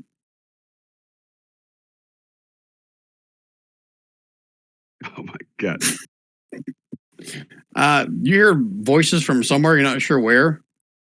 But this guy, as you turn back around, he disappears. That guy fucking sucks. Okay, Conch, what do you want to do? Brian, I'm going to cast this fun spell called See Invisibility. And I'm going to move into the space to try to get like a full vantage of that area. Okay. See invisibility. Okay. Correct. You see nothing. All right. I glance behind me in the area. I'm back here. Anything? Nothing. Okay. I'm like, motherfucker. And then my turn's over, I'm assuming. Okay. Elena. Okay, she's going to want to start basically interrogating this guy as she puts Flapjack back into his seat. But we'll cover that one once we're done in combat, which I think technically, unless you guys want to murder this guy on the deck, we may be out of combat here. But let's finish this turn. Simon? Well, Simon's going to tickle the sphincter. I assume that he is going to come out right there. That is correct. You can see Conch standing in the doorway. Okay. And Conch, I just look at Conch and I shrug with my hands up, like, what the fuck? What's And going you do on? see something, a floating chair in the center of the room here. It looks like another one of those, a different kind, but looks like it's another form of one of those spelljamming helms, like you saw Flapjack hovering over in your ship. All right. Okay. And I say, where's the bad guy? Where are the bad guys? You can free action respond if you want, Conch. They fucking not here. Fooled me. What's that movie with Tom Hanks and Leonardo DiCaprio, and it's like in the room with him, and then he gets away. Catch Me If You Can. Oh, Catch Me If You Can. Did he hand you his wallet? Pretty much. He's like, take Well, my he was- fucking scepter. Well, he was going to check out Frank. Yes. All right, so on Arnold's turn, he's going to finish tying up the last dude here to the mast, and I'll say we are now out of combat. Okay. You guys have one prisoner and an extra ship. So, Yep. What do you want to do? I'd like to strap one of Elena's friends in her extra ship. With the, One of her friends? Yeah. Like One of her with monkey the- friends? Yeah, one of her monkey friends with the helmet on. Like, helmetize the monkey, give it a scepter. Oh, you want one of the monkeys to operate the ship? Well, I mean, And she will tell you vehemently, no, you don't want one of them driving the ship. I'd be like asking Xena to drive it. Right. They're good at some things. That is not one of them. Let me talk to Travis. He seems like a very upstanding gentleman. Can one of us drive it? Based on if someone would have spent a little bit of time with Flapjack, you could probably rudimentarily attempt to fly it. However, if you guys start talking about that in open in front of Elena, she's going to tell you that is one of the Astral Elf ships. There are a whole armada of those. So that's like basically putting a target on your back if you want to steal one of those. And if Already got a price on my head. so, if someone would have told her about the elf disappearing that was at the helm of their ship, We're gonna let her. We're gonna Yeah, tell. well, her we about our shame. definitely would have. okay, Yeah. she would tell you The that. illusion of the elf with the scepter. That's how he might spin it. And she will tell you that some of their higher ranking lieutenants have the capability of teleporting across time and space. She said, I have no doubt that's what he did. So he probably went back to his headquarters, reported that the ship is stolen. You guys can take the ship, but just be warned, they're probably going to know and be after you. Be after this ship. Does fire work the same way in space as it does in not space?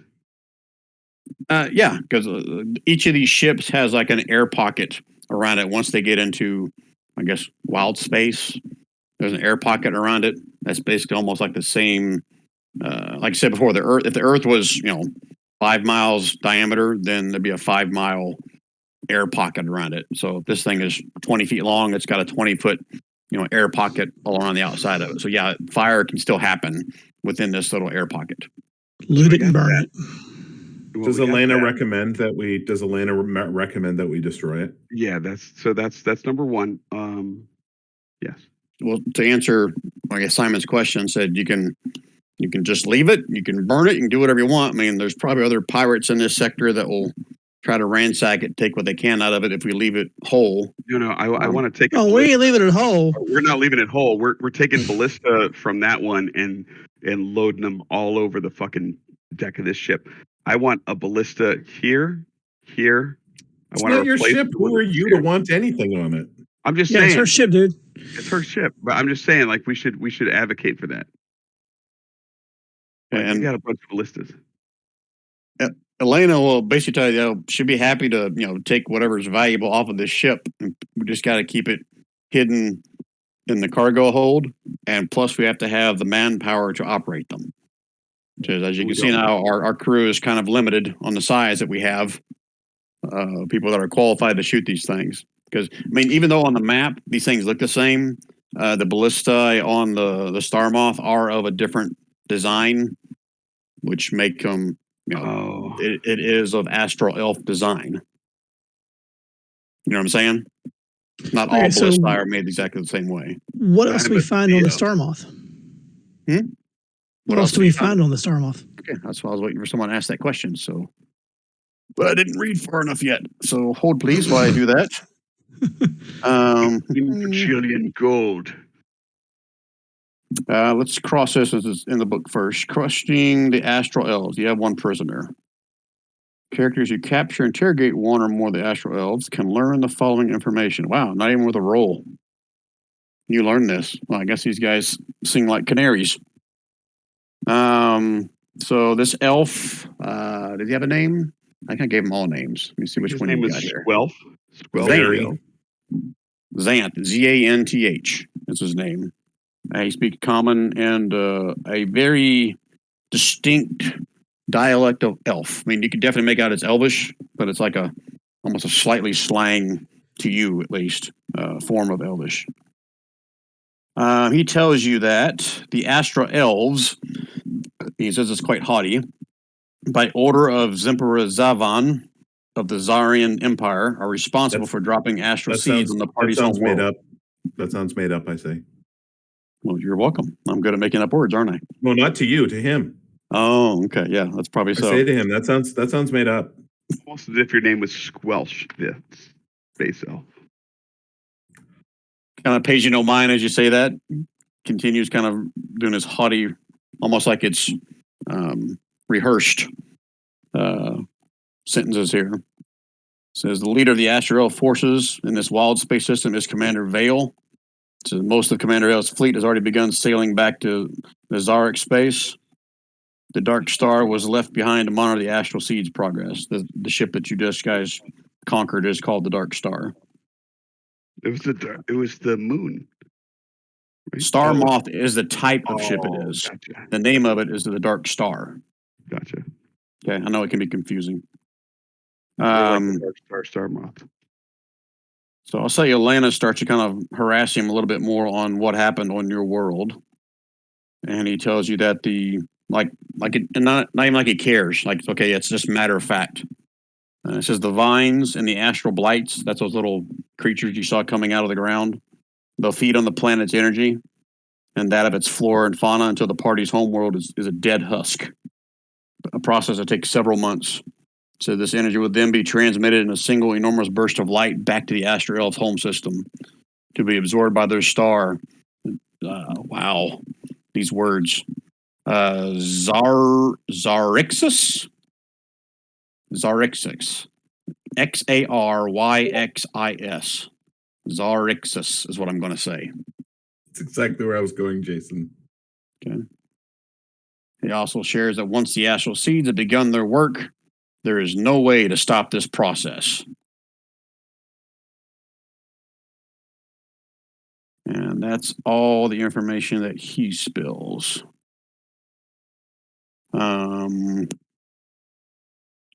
Zenith, how have you been treating your little monkey friend that's been tagging along with you?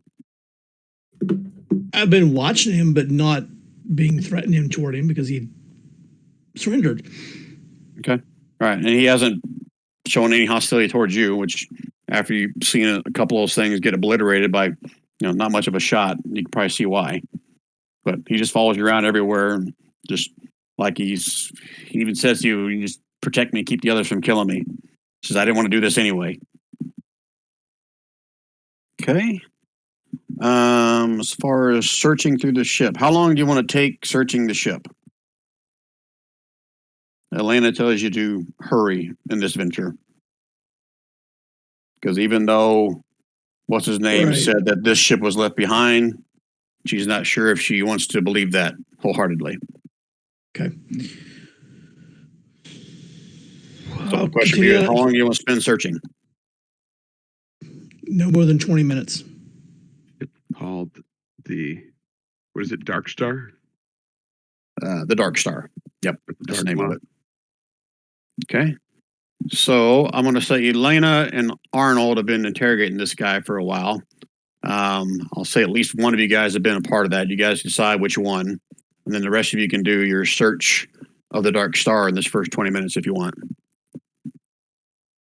Would either, I guess, Jason, would Rand or Robert have been part of this interrogation? I don't have to rule that you were there.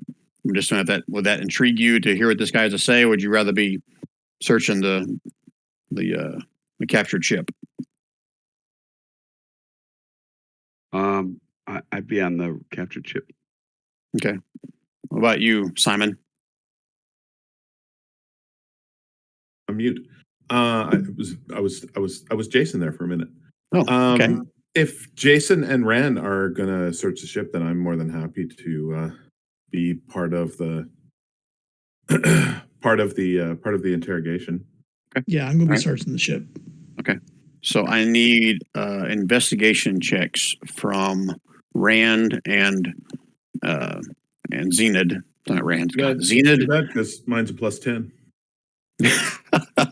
So from Zenid and Conch, investigation checks for the first 30 minutes. I know you said 20 minutes. We'll see it every half hour. Zenid and Conch? Yes. Okay. Yep. Happy to do so. There's a quick little something I was working on. Let's see. Investigation. What now? Ooh, that sucks. Okay. 1 second while I read.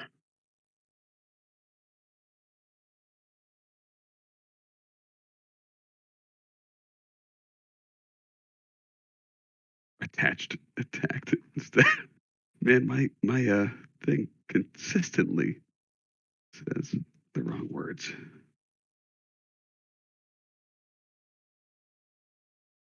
Okay. So I need Jason. Dun, dun, dun. Roll me a something on the magic item table, which I need to open up. Nice.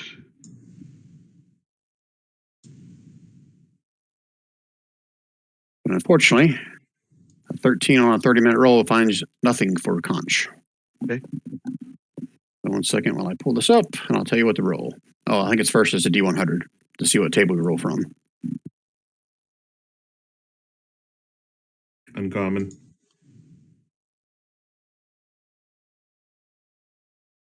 And you guys are all level 5 and 6, right? I don't think it's going to matter.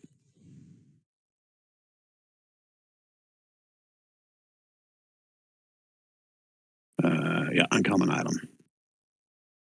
So go and roll me a.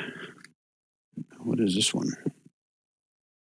A D304 and roll it twice. 304. Lots of uncommon items. I like it. 26 and a, 49 and a 295. Again, big number doesn't necessarily mean anything on this table. I know. On a 304, but at a 295 out of 304 is pretty close to like max. That'd be essentially a 98 out of 100. It's about 9 off, Rand. Yeah, but it's 9 off 3 times, so it's Right, 97 out of 100. Got a question for you guys. You rolled something that you rolled before. I'm not going to tell you what it is, but it's your choice on whether you want that to be an option or you want to re-roll. You want to re-roll? Is it a luck blade? Vorpal sword. Oh, you don't have one of those. 2 of 3 and Rerolled. 295. 203. Rerolled. Okay, so here's what I'm going to do. You have a choice between a wand or some gloves. Gloves. Okay, the gloves. And that was the 49. She got 49. uncommon, maybe gloves. Gloves of Thievery. I think that is something out of the Dungeon Master's Guide. Yeah. So it actually works out pretty well for you, I think, since you're 2 Yeah. levels in Rogue. Yep. Okay. And in addition to that, your little buddy, Monkey Man, Mhm. tells you that there's nothing really of value here other than some of their weapons and the space jamming helm. So they normally don't carry any kind of valuables on these ships. These ships are for a mission only. Any armor? Yeah, let me double check what kind of armor they have. I feel like defecating in their space jamming helm. Breastplates. They all wear breastplates. They have long swords. I'll snag a breastplate. Okay. So you guys can add that to you. And if you guys need arrows or just regular standard longbow arrows. And other than that, you can probably get a little bit more food off their ship to help feed some of your commoners and stuff that are on the ship. Yeah. Yeah, let's do it. You know what? I have a great idea. Let's just move all the commoners onto this ship. What is your alignment there, Conch? And send it down to Earth where the commoners live. So I want Fred to reunite with Susie, his daughter. It's really been bugging me this whole trip in space that Fred's daughter is left down there. I mean, yeah, she's above age. She's like 19 and a half, but she is back there with those crystalline vines, and he has no idea what's going on. And he's been telling me he's worried sick about her. Who did I say Fred was? I forget. Getting Fred back down there to reunite with his family is a huge deal to Conch. And I think sending this little weird elf spaceship down there to do so would be perfect. Okay, so Elena will point out that none of these commoners can fly this ship with that Spelljammer helm. And if the other ships find it, they will be easy prey for them. But she said that's your choice. That's going to be on your conscience, not on mine. No, I'm going to listen to Elena in this, and I'm gonna heed her advice. So what do you guys want to do with the ship? I don't know a lot about spell jamming helms. They're not portable. They are part of the ship. Can it be taken with us? Is it worth anything? And Elena will tell you they can be taken because they basically it requires a ritual, basically, and a certain spell to be cast to form a magic circle on the spot where the helm sits, and that basically creates the connection between whoever's in the helm and the ship. But the helm itself can be, matter of fact, that's a pretty common thing with pirates. They would steal that from like a crappy ship and put it into a better ship. Or are there good helms and better helms, or are all Spelljammer helms basically created equally? And if no one else is here, is there any with less feces in them versus ones with lots of feces like this one? So first answer Rand's question. I haven't read anything about there being a difference in the helms themselves. There may have been, I have to read the spell. If you upcast it, I think it may give you something extra, but it's more about the ship itself. Yeah, so because I don't know about 5e, right? I don't know about 5e. I remember vaguely that there were the different size or different kinds of helms could do a bigger or a smaller ship. But that was a long time ago. I haven't done Spelljammer for a long time. I'd have to read a little bit more between now and the next session, but I know there's a fact that number one, they're very valuable.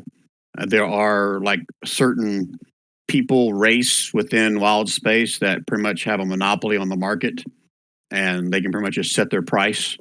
And from a little bit I have read, pretty much any helm can be used to run any ship. It's more about the features of the ship of what you gain, more so than the type of helm that you have. So being an artificer, Simon would love to, not solely, not for his own benefit, but Simon would highly recommend that they grab that helm, take it with them before they raise the ship. And don't defecate in it. It was not the plan. Okay. Yes, and Elena will agree. So, the chances of linking this helm back to this specific ship, as long as we're not selling these back to Astral Elves, is probably pretty good. So she thinks you can probably get a pretty good coin selling this, or if we come across another ship that Swanner has one broken or stolen or whatever, then you can use it as well. Yeah, when we get back down to Faerun or whatever, we're just going to put this on the coolest ship we find. Well, I'd like to study it. I mean, I'd like to use my magical and artificer prowess to study it, learn how it works, and become really good at it. That's not to say that we won't sell it for 14 billion gold pieces at some point, but I'd like to know about it because we might be able to stick it on a boat and have the No Mercy Guild go international, so to speak, interplanar. So I'm pretty I know there's a spell that you can learn in Spelljammer. I can't remember if it's like 3rd level or 5th level that allows you to basically make that magic circle. So you can attune basically a helm to a ship in there. And I'm sure there's going to be somewhere in this thing where you guys can get an opportunity to learn that spell as you level up. So that will be an option. Okay. All right. So I think we've reached, we're over 3.5 hours. So let me find a good transition point in here about what happens next, and then we'll call it at this point. What do you guys want to do with your prisoner? You want to take him back to the Rock of Brawl? That's what Elena's going to do, because there may be more information that the folks there can glean out of him. Well, what our prisoner is? Oh, the guy that Zenith got. Yeah, the one Astral Elf that's still alive that Arnold has tied up to the one that Arnold caught. Right. But I was thinking about our other prisoner, the one from Faerun, who's like, holy shit, my little thief world just got exploded, and now it's huge and interstellar. The Travis guy. Oh, Travis guy. Yep, he's still down the brig. Yeah, so I guess I'm kind of curious what's going on with him. Like, I feel like maybe he could become like. I don't know, the white dude from Guardians of the Galaxy. Krill? Yeah. Quinn? No. Quinn. Star-Lord. Quinn. Star-Lord. There you go. The one that does the whistle spike fly thing? No, the main character. The main character. Oh, Star-Lord. Like, yeah, he goes from like being like, hey, my world is small and I steal shit, to like, wow, it's the whole universe and I steal shit, you know? And if you guys want to work on that, I mean, we can talk about that like in between sessions and stuff. I mean, Elena doesn't necessarily want to kill him, and she refers to him as kind of a small time thug crook. Well, that's what I'm saying. Like, it felt like you were keeping him alive for a reason. Like, there's something going on there, and I feel like we're supposed to like help him kind of find his space destiny. That's your call. I'm not saying anything. I'm not saying you're right or wrong. Like 2 weeks ago when I was doing this, Don was here and he's like, yeah, and crazy shit. And I'm like, yeah, and we just kept bouncing ands off each other. And it was pretty awesome. So, all right. So as far as stuff that doesn't get destroyed anywhere, there's no gold anywhere, Brian. I'll say they have minor of it. I mean, they have no use for gold. They trade in other things, but I'll say you find 170 gold pieces, different spots throughout the ship. Okay. And you can add 1 ballistae to the cargo. You can add 1 mangonel to the cargo. Let me do a quick peruse of the ship here. 1,500 healing potions. You know what? I'll say there's a small stash of healing potions on there. Why not? How many? There is 12 of them. 12 regular healing potions are on there. Anything else you want to try to suck out of me? We're doing 444, guys.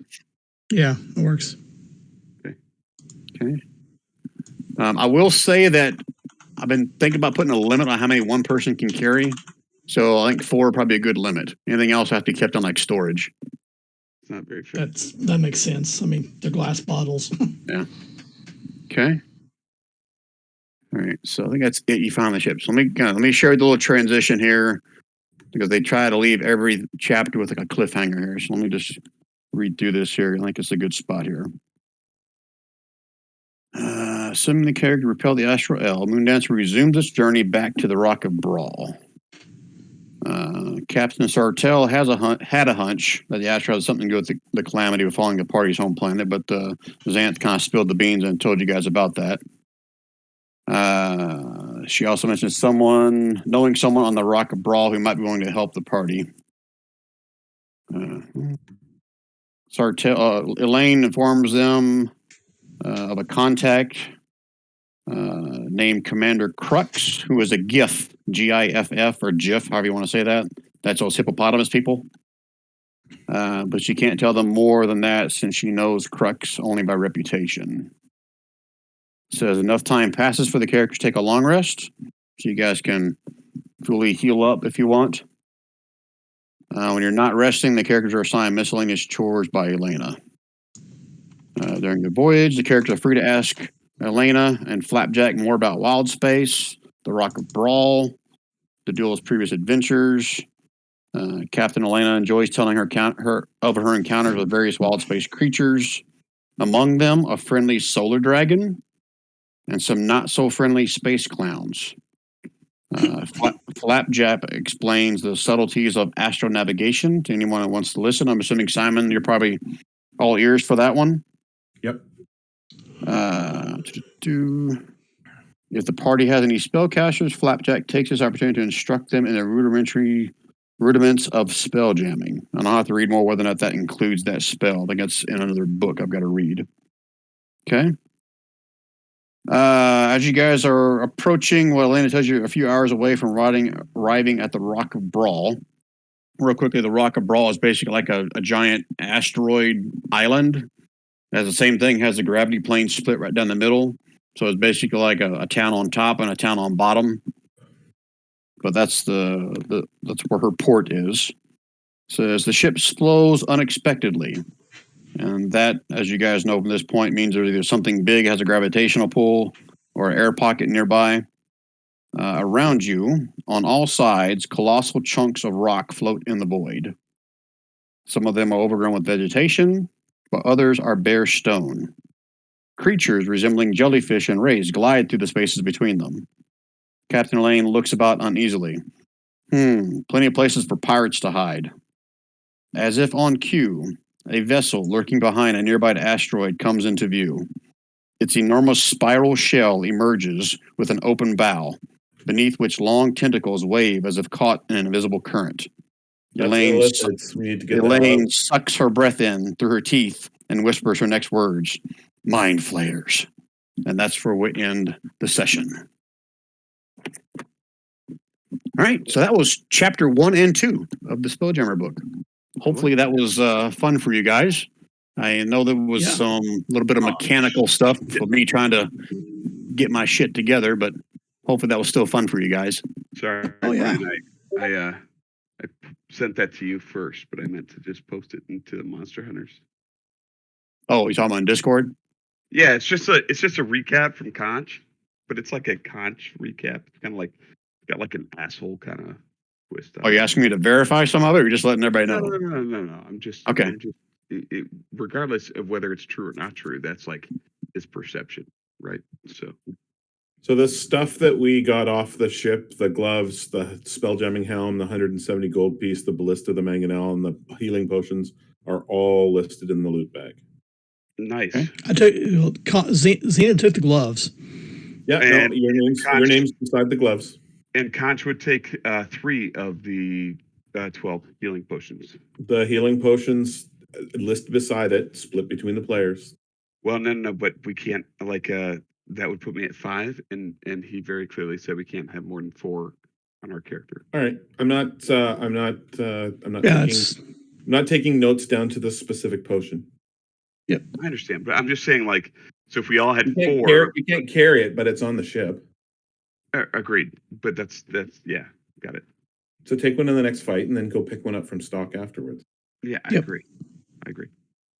So one maintenance thing I want to make sure I'm clear on. There was talk about whether or not you guys are going to send all the commoners back on this enemy ship back to Toril or not. It was Are you just going to do that, or are you going to burn it, or what are you going to do with it? yeah, I was trying to throw in like some kind of like drama there that maybe wasn't there, but Yeah. could be there.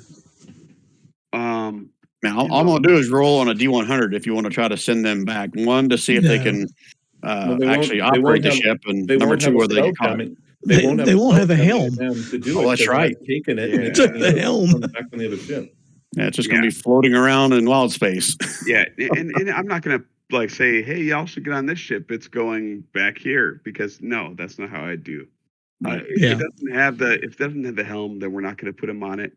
But I was thinking like, man, there's probably a lot of people that are displaced.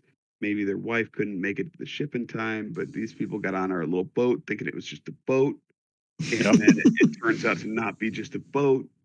I mean, that would create a lot of confusion, chaos, sadness, things like that amongst the crew. Hold on a Everybody second, that while I didn't make it roll on the D100.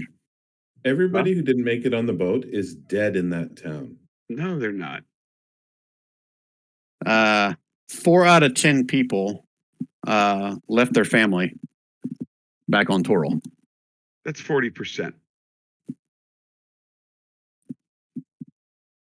So yeah, there's going to be some upset people. Like the wife and the far baby. away. The wife But- and the baby, and we got the husband on our ship. But He's like, wait, what the hell was I thinking? I thought that she was on here before me. so an important thing to note: you're not to the Rock of Brawl yet. They're still on the ship. We left on a cliffhanger of a mind flayer ship within this asteroid field. So we can cross that bridge when we come to it. Players. Everything would be good from there. Food. Okay. Any other mechanic things that I forgot? So, are you going to burn the ship? Well, that's your plan. You know what? That was my plan, but I wanted to make sure like that was the normal thing to do in space. Like, hey, we've ransacked this, we've stolen all the good shit. Should we burn it now? And that's kind of what Conch is curious about. So, Elena will tell you that once the space jamming helm is unattuned from it, which I'm not sure exactly how that works mechanically wise, but that's when that air pocket around it will also disappear. So you've only got a limited time Just for it to leave it burn. floating. Just let it float. Pirates took the helm. It's just going to let it become a, what's the word? Derelict ship floating in the wild space. We'd It's a sink derelict. we'd sink it for the divers if we could. Okay. Imagine either Elena or the other monkey shipmates would try to salvage as much of the furniture that may be on here as well to help with the extra commoners and stuff, blankets, pillows, whatever else may be on there. But yeah, okay, so it's just basically running float. And are you guys going to keep the astral elf warrior guy alive, like Elena said, until you get back to Rock of Brawl, or do you guys want to finish him? Yeah, I think we trust her gods on that. Elena's the captain. No. So here's what I'm thinking. I'm thinking that we do keep him, right? Yes. But first I want to pull Travis out of his cell. Gonna have a one-on-one talk with Travis, like saying, like, hey, this is your opportunity to like fucking become the king of space. Right. But in order to do that, you need to learn everything this little dude knows. We're gonna put you back in holding with him. And when we bring him in, like pretend like we just fucked your world too. It's just like we did his, and you learn from him and teach us everything. Who are you talking to? Who's going to learn from who? Travis, He's going to learn from who? the Spelljammer little elf that we put in there, the Astral elf. Oh, so Travis and the elf are going to team up? Is that what you're saying? No. Sorry. Travis. Make sure I'm is not grasping our what you're saying. I'm just getting the plot. It's thickening. Okay. Right? I thought the astral elf told us everything he knew. I think he He did. wasn't holding back. We didn't have to roll anything to persuade him. He just told us. I know, but I was just trying to And he- feel like And he said way it kind of like fearless if I didn't make that come across. He's like, okay, I don't care if you know this or not, because you're all going to die. we're going to die or they're going to die. The planet. He said it's too late. Once this process starts, there's nothing you can do about it. So we're going to feed on that planet. It's going to extend our lives and our universe. Oh wait, fuck those guys. Well, you're the one who's trying to get Travis to pretend to be friends with him. No, because I want Travis to become the Star-Lord. That's the whole point. I don't think Travis is cool enough for that. No, not with his beard, but if once he shaves it off and changes his hair color, he might be. He will never shave his head. Because he kind of flicks his hair back like a chick from the 80s. Not shave it. I said change his hair color and shave his beard off. Okay, I think they shave his head and change his beard color. No. Have to find a new token for him. No. So the So idea are you trying to talk someone into taking Travis on as an apprentice? Yeah, that's the idea. You trying to talk Elena into that? No, he's telling Travis to pretend to be friends with the Astral Elf to find out as much information as he can and then come back and report to us. And then somehow Rand seems to think that this guy's going to be super, super happy about that. Well, so the idea is then he feels like even though we know everything the Astral Elf knows, like this is our opportunity to really test Travis because we can be like, we already know everything the Astral Elf knows, like Robert said. Here's the problem. I could give two craps about Travis. I know, but that's the whole point. I feel like Travis is like a... I don't see that's the whole point, actually. but Travis could be more than... All right. Whatever it's going to be, it's not going to come out in this session. So let's have discussions in Discord about what your plans are. I'll make a ruling on it. We may pick it back up on the next session, or I may rule it in between sessions what happens there. But I'm on board with what you're trying to do. We just need to have some more discussion, but I don't think it's going to happen in this session. I need Don here next session. And we're good. Okay. All right. So if you haven't, go ahead and fully help yourself up for the next session, because like I said, you had enough time for a long rest, but we left on that cliffhanger of the lifted ship in the asteroid belt. Yeah, that's not fun. All right, guys. Any last questions, comments, complaints? Not for me. You'll figure out any XP for these guys to see how close they are. I'll figure that out. I also got to read this adventure to see if it's milestone or if it is XP, because I haven't even read that yet. But I'll find out and I'll let you guys know. And Brian, once we're done with recording, the only thing to talk about is the moving through allies versus enemies. Yeah, I'll research that. I'm writing it down right now. Movement. It's under movement and position, Brian. So it says you can move through allies? Yeah. Oh, so what is the halfling thing? Is it that moving through with no enemies? Penalty? You can move through you can move through friendly creatures with no penalty. You can't move through enemy space, and you can't end on an ally or an enemy space. Okay. So how it generally works is like if all right, hold on, I'm gonna stop the recording. We can still talk about this. I'll stop the recording. Yeah.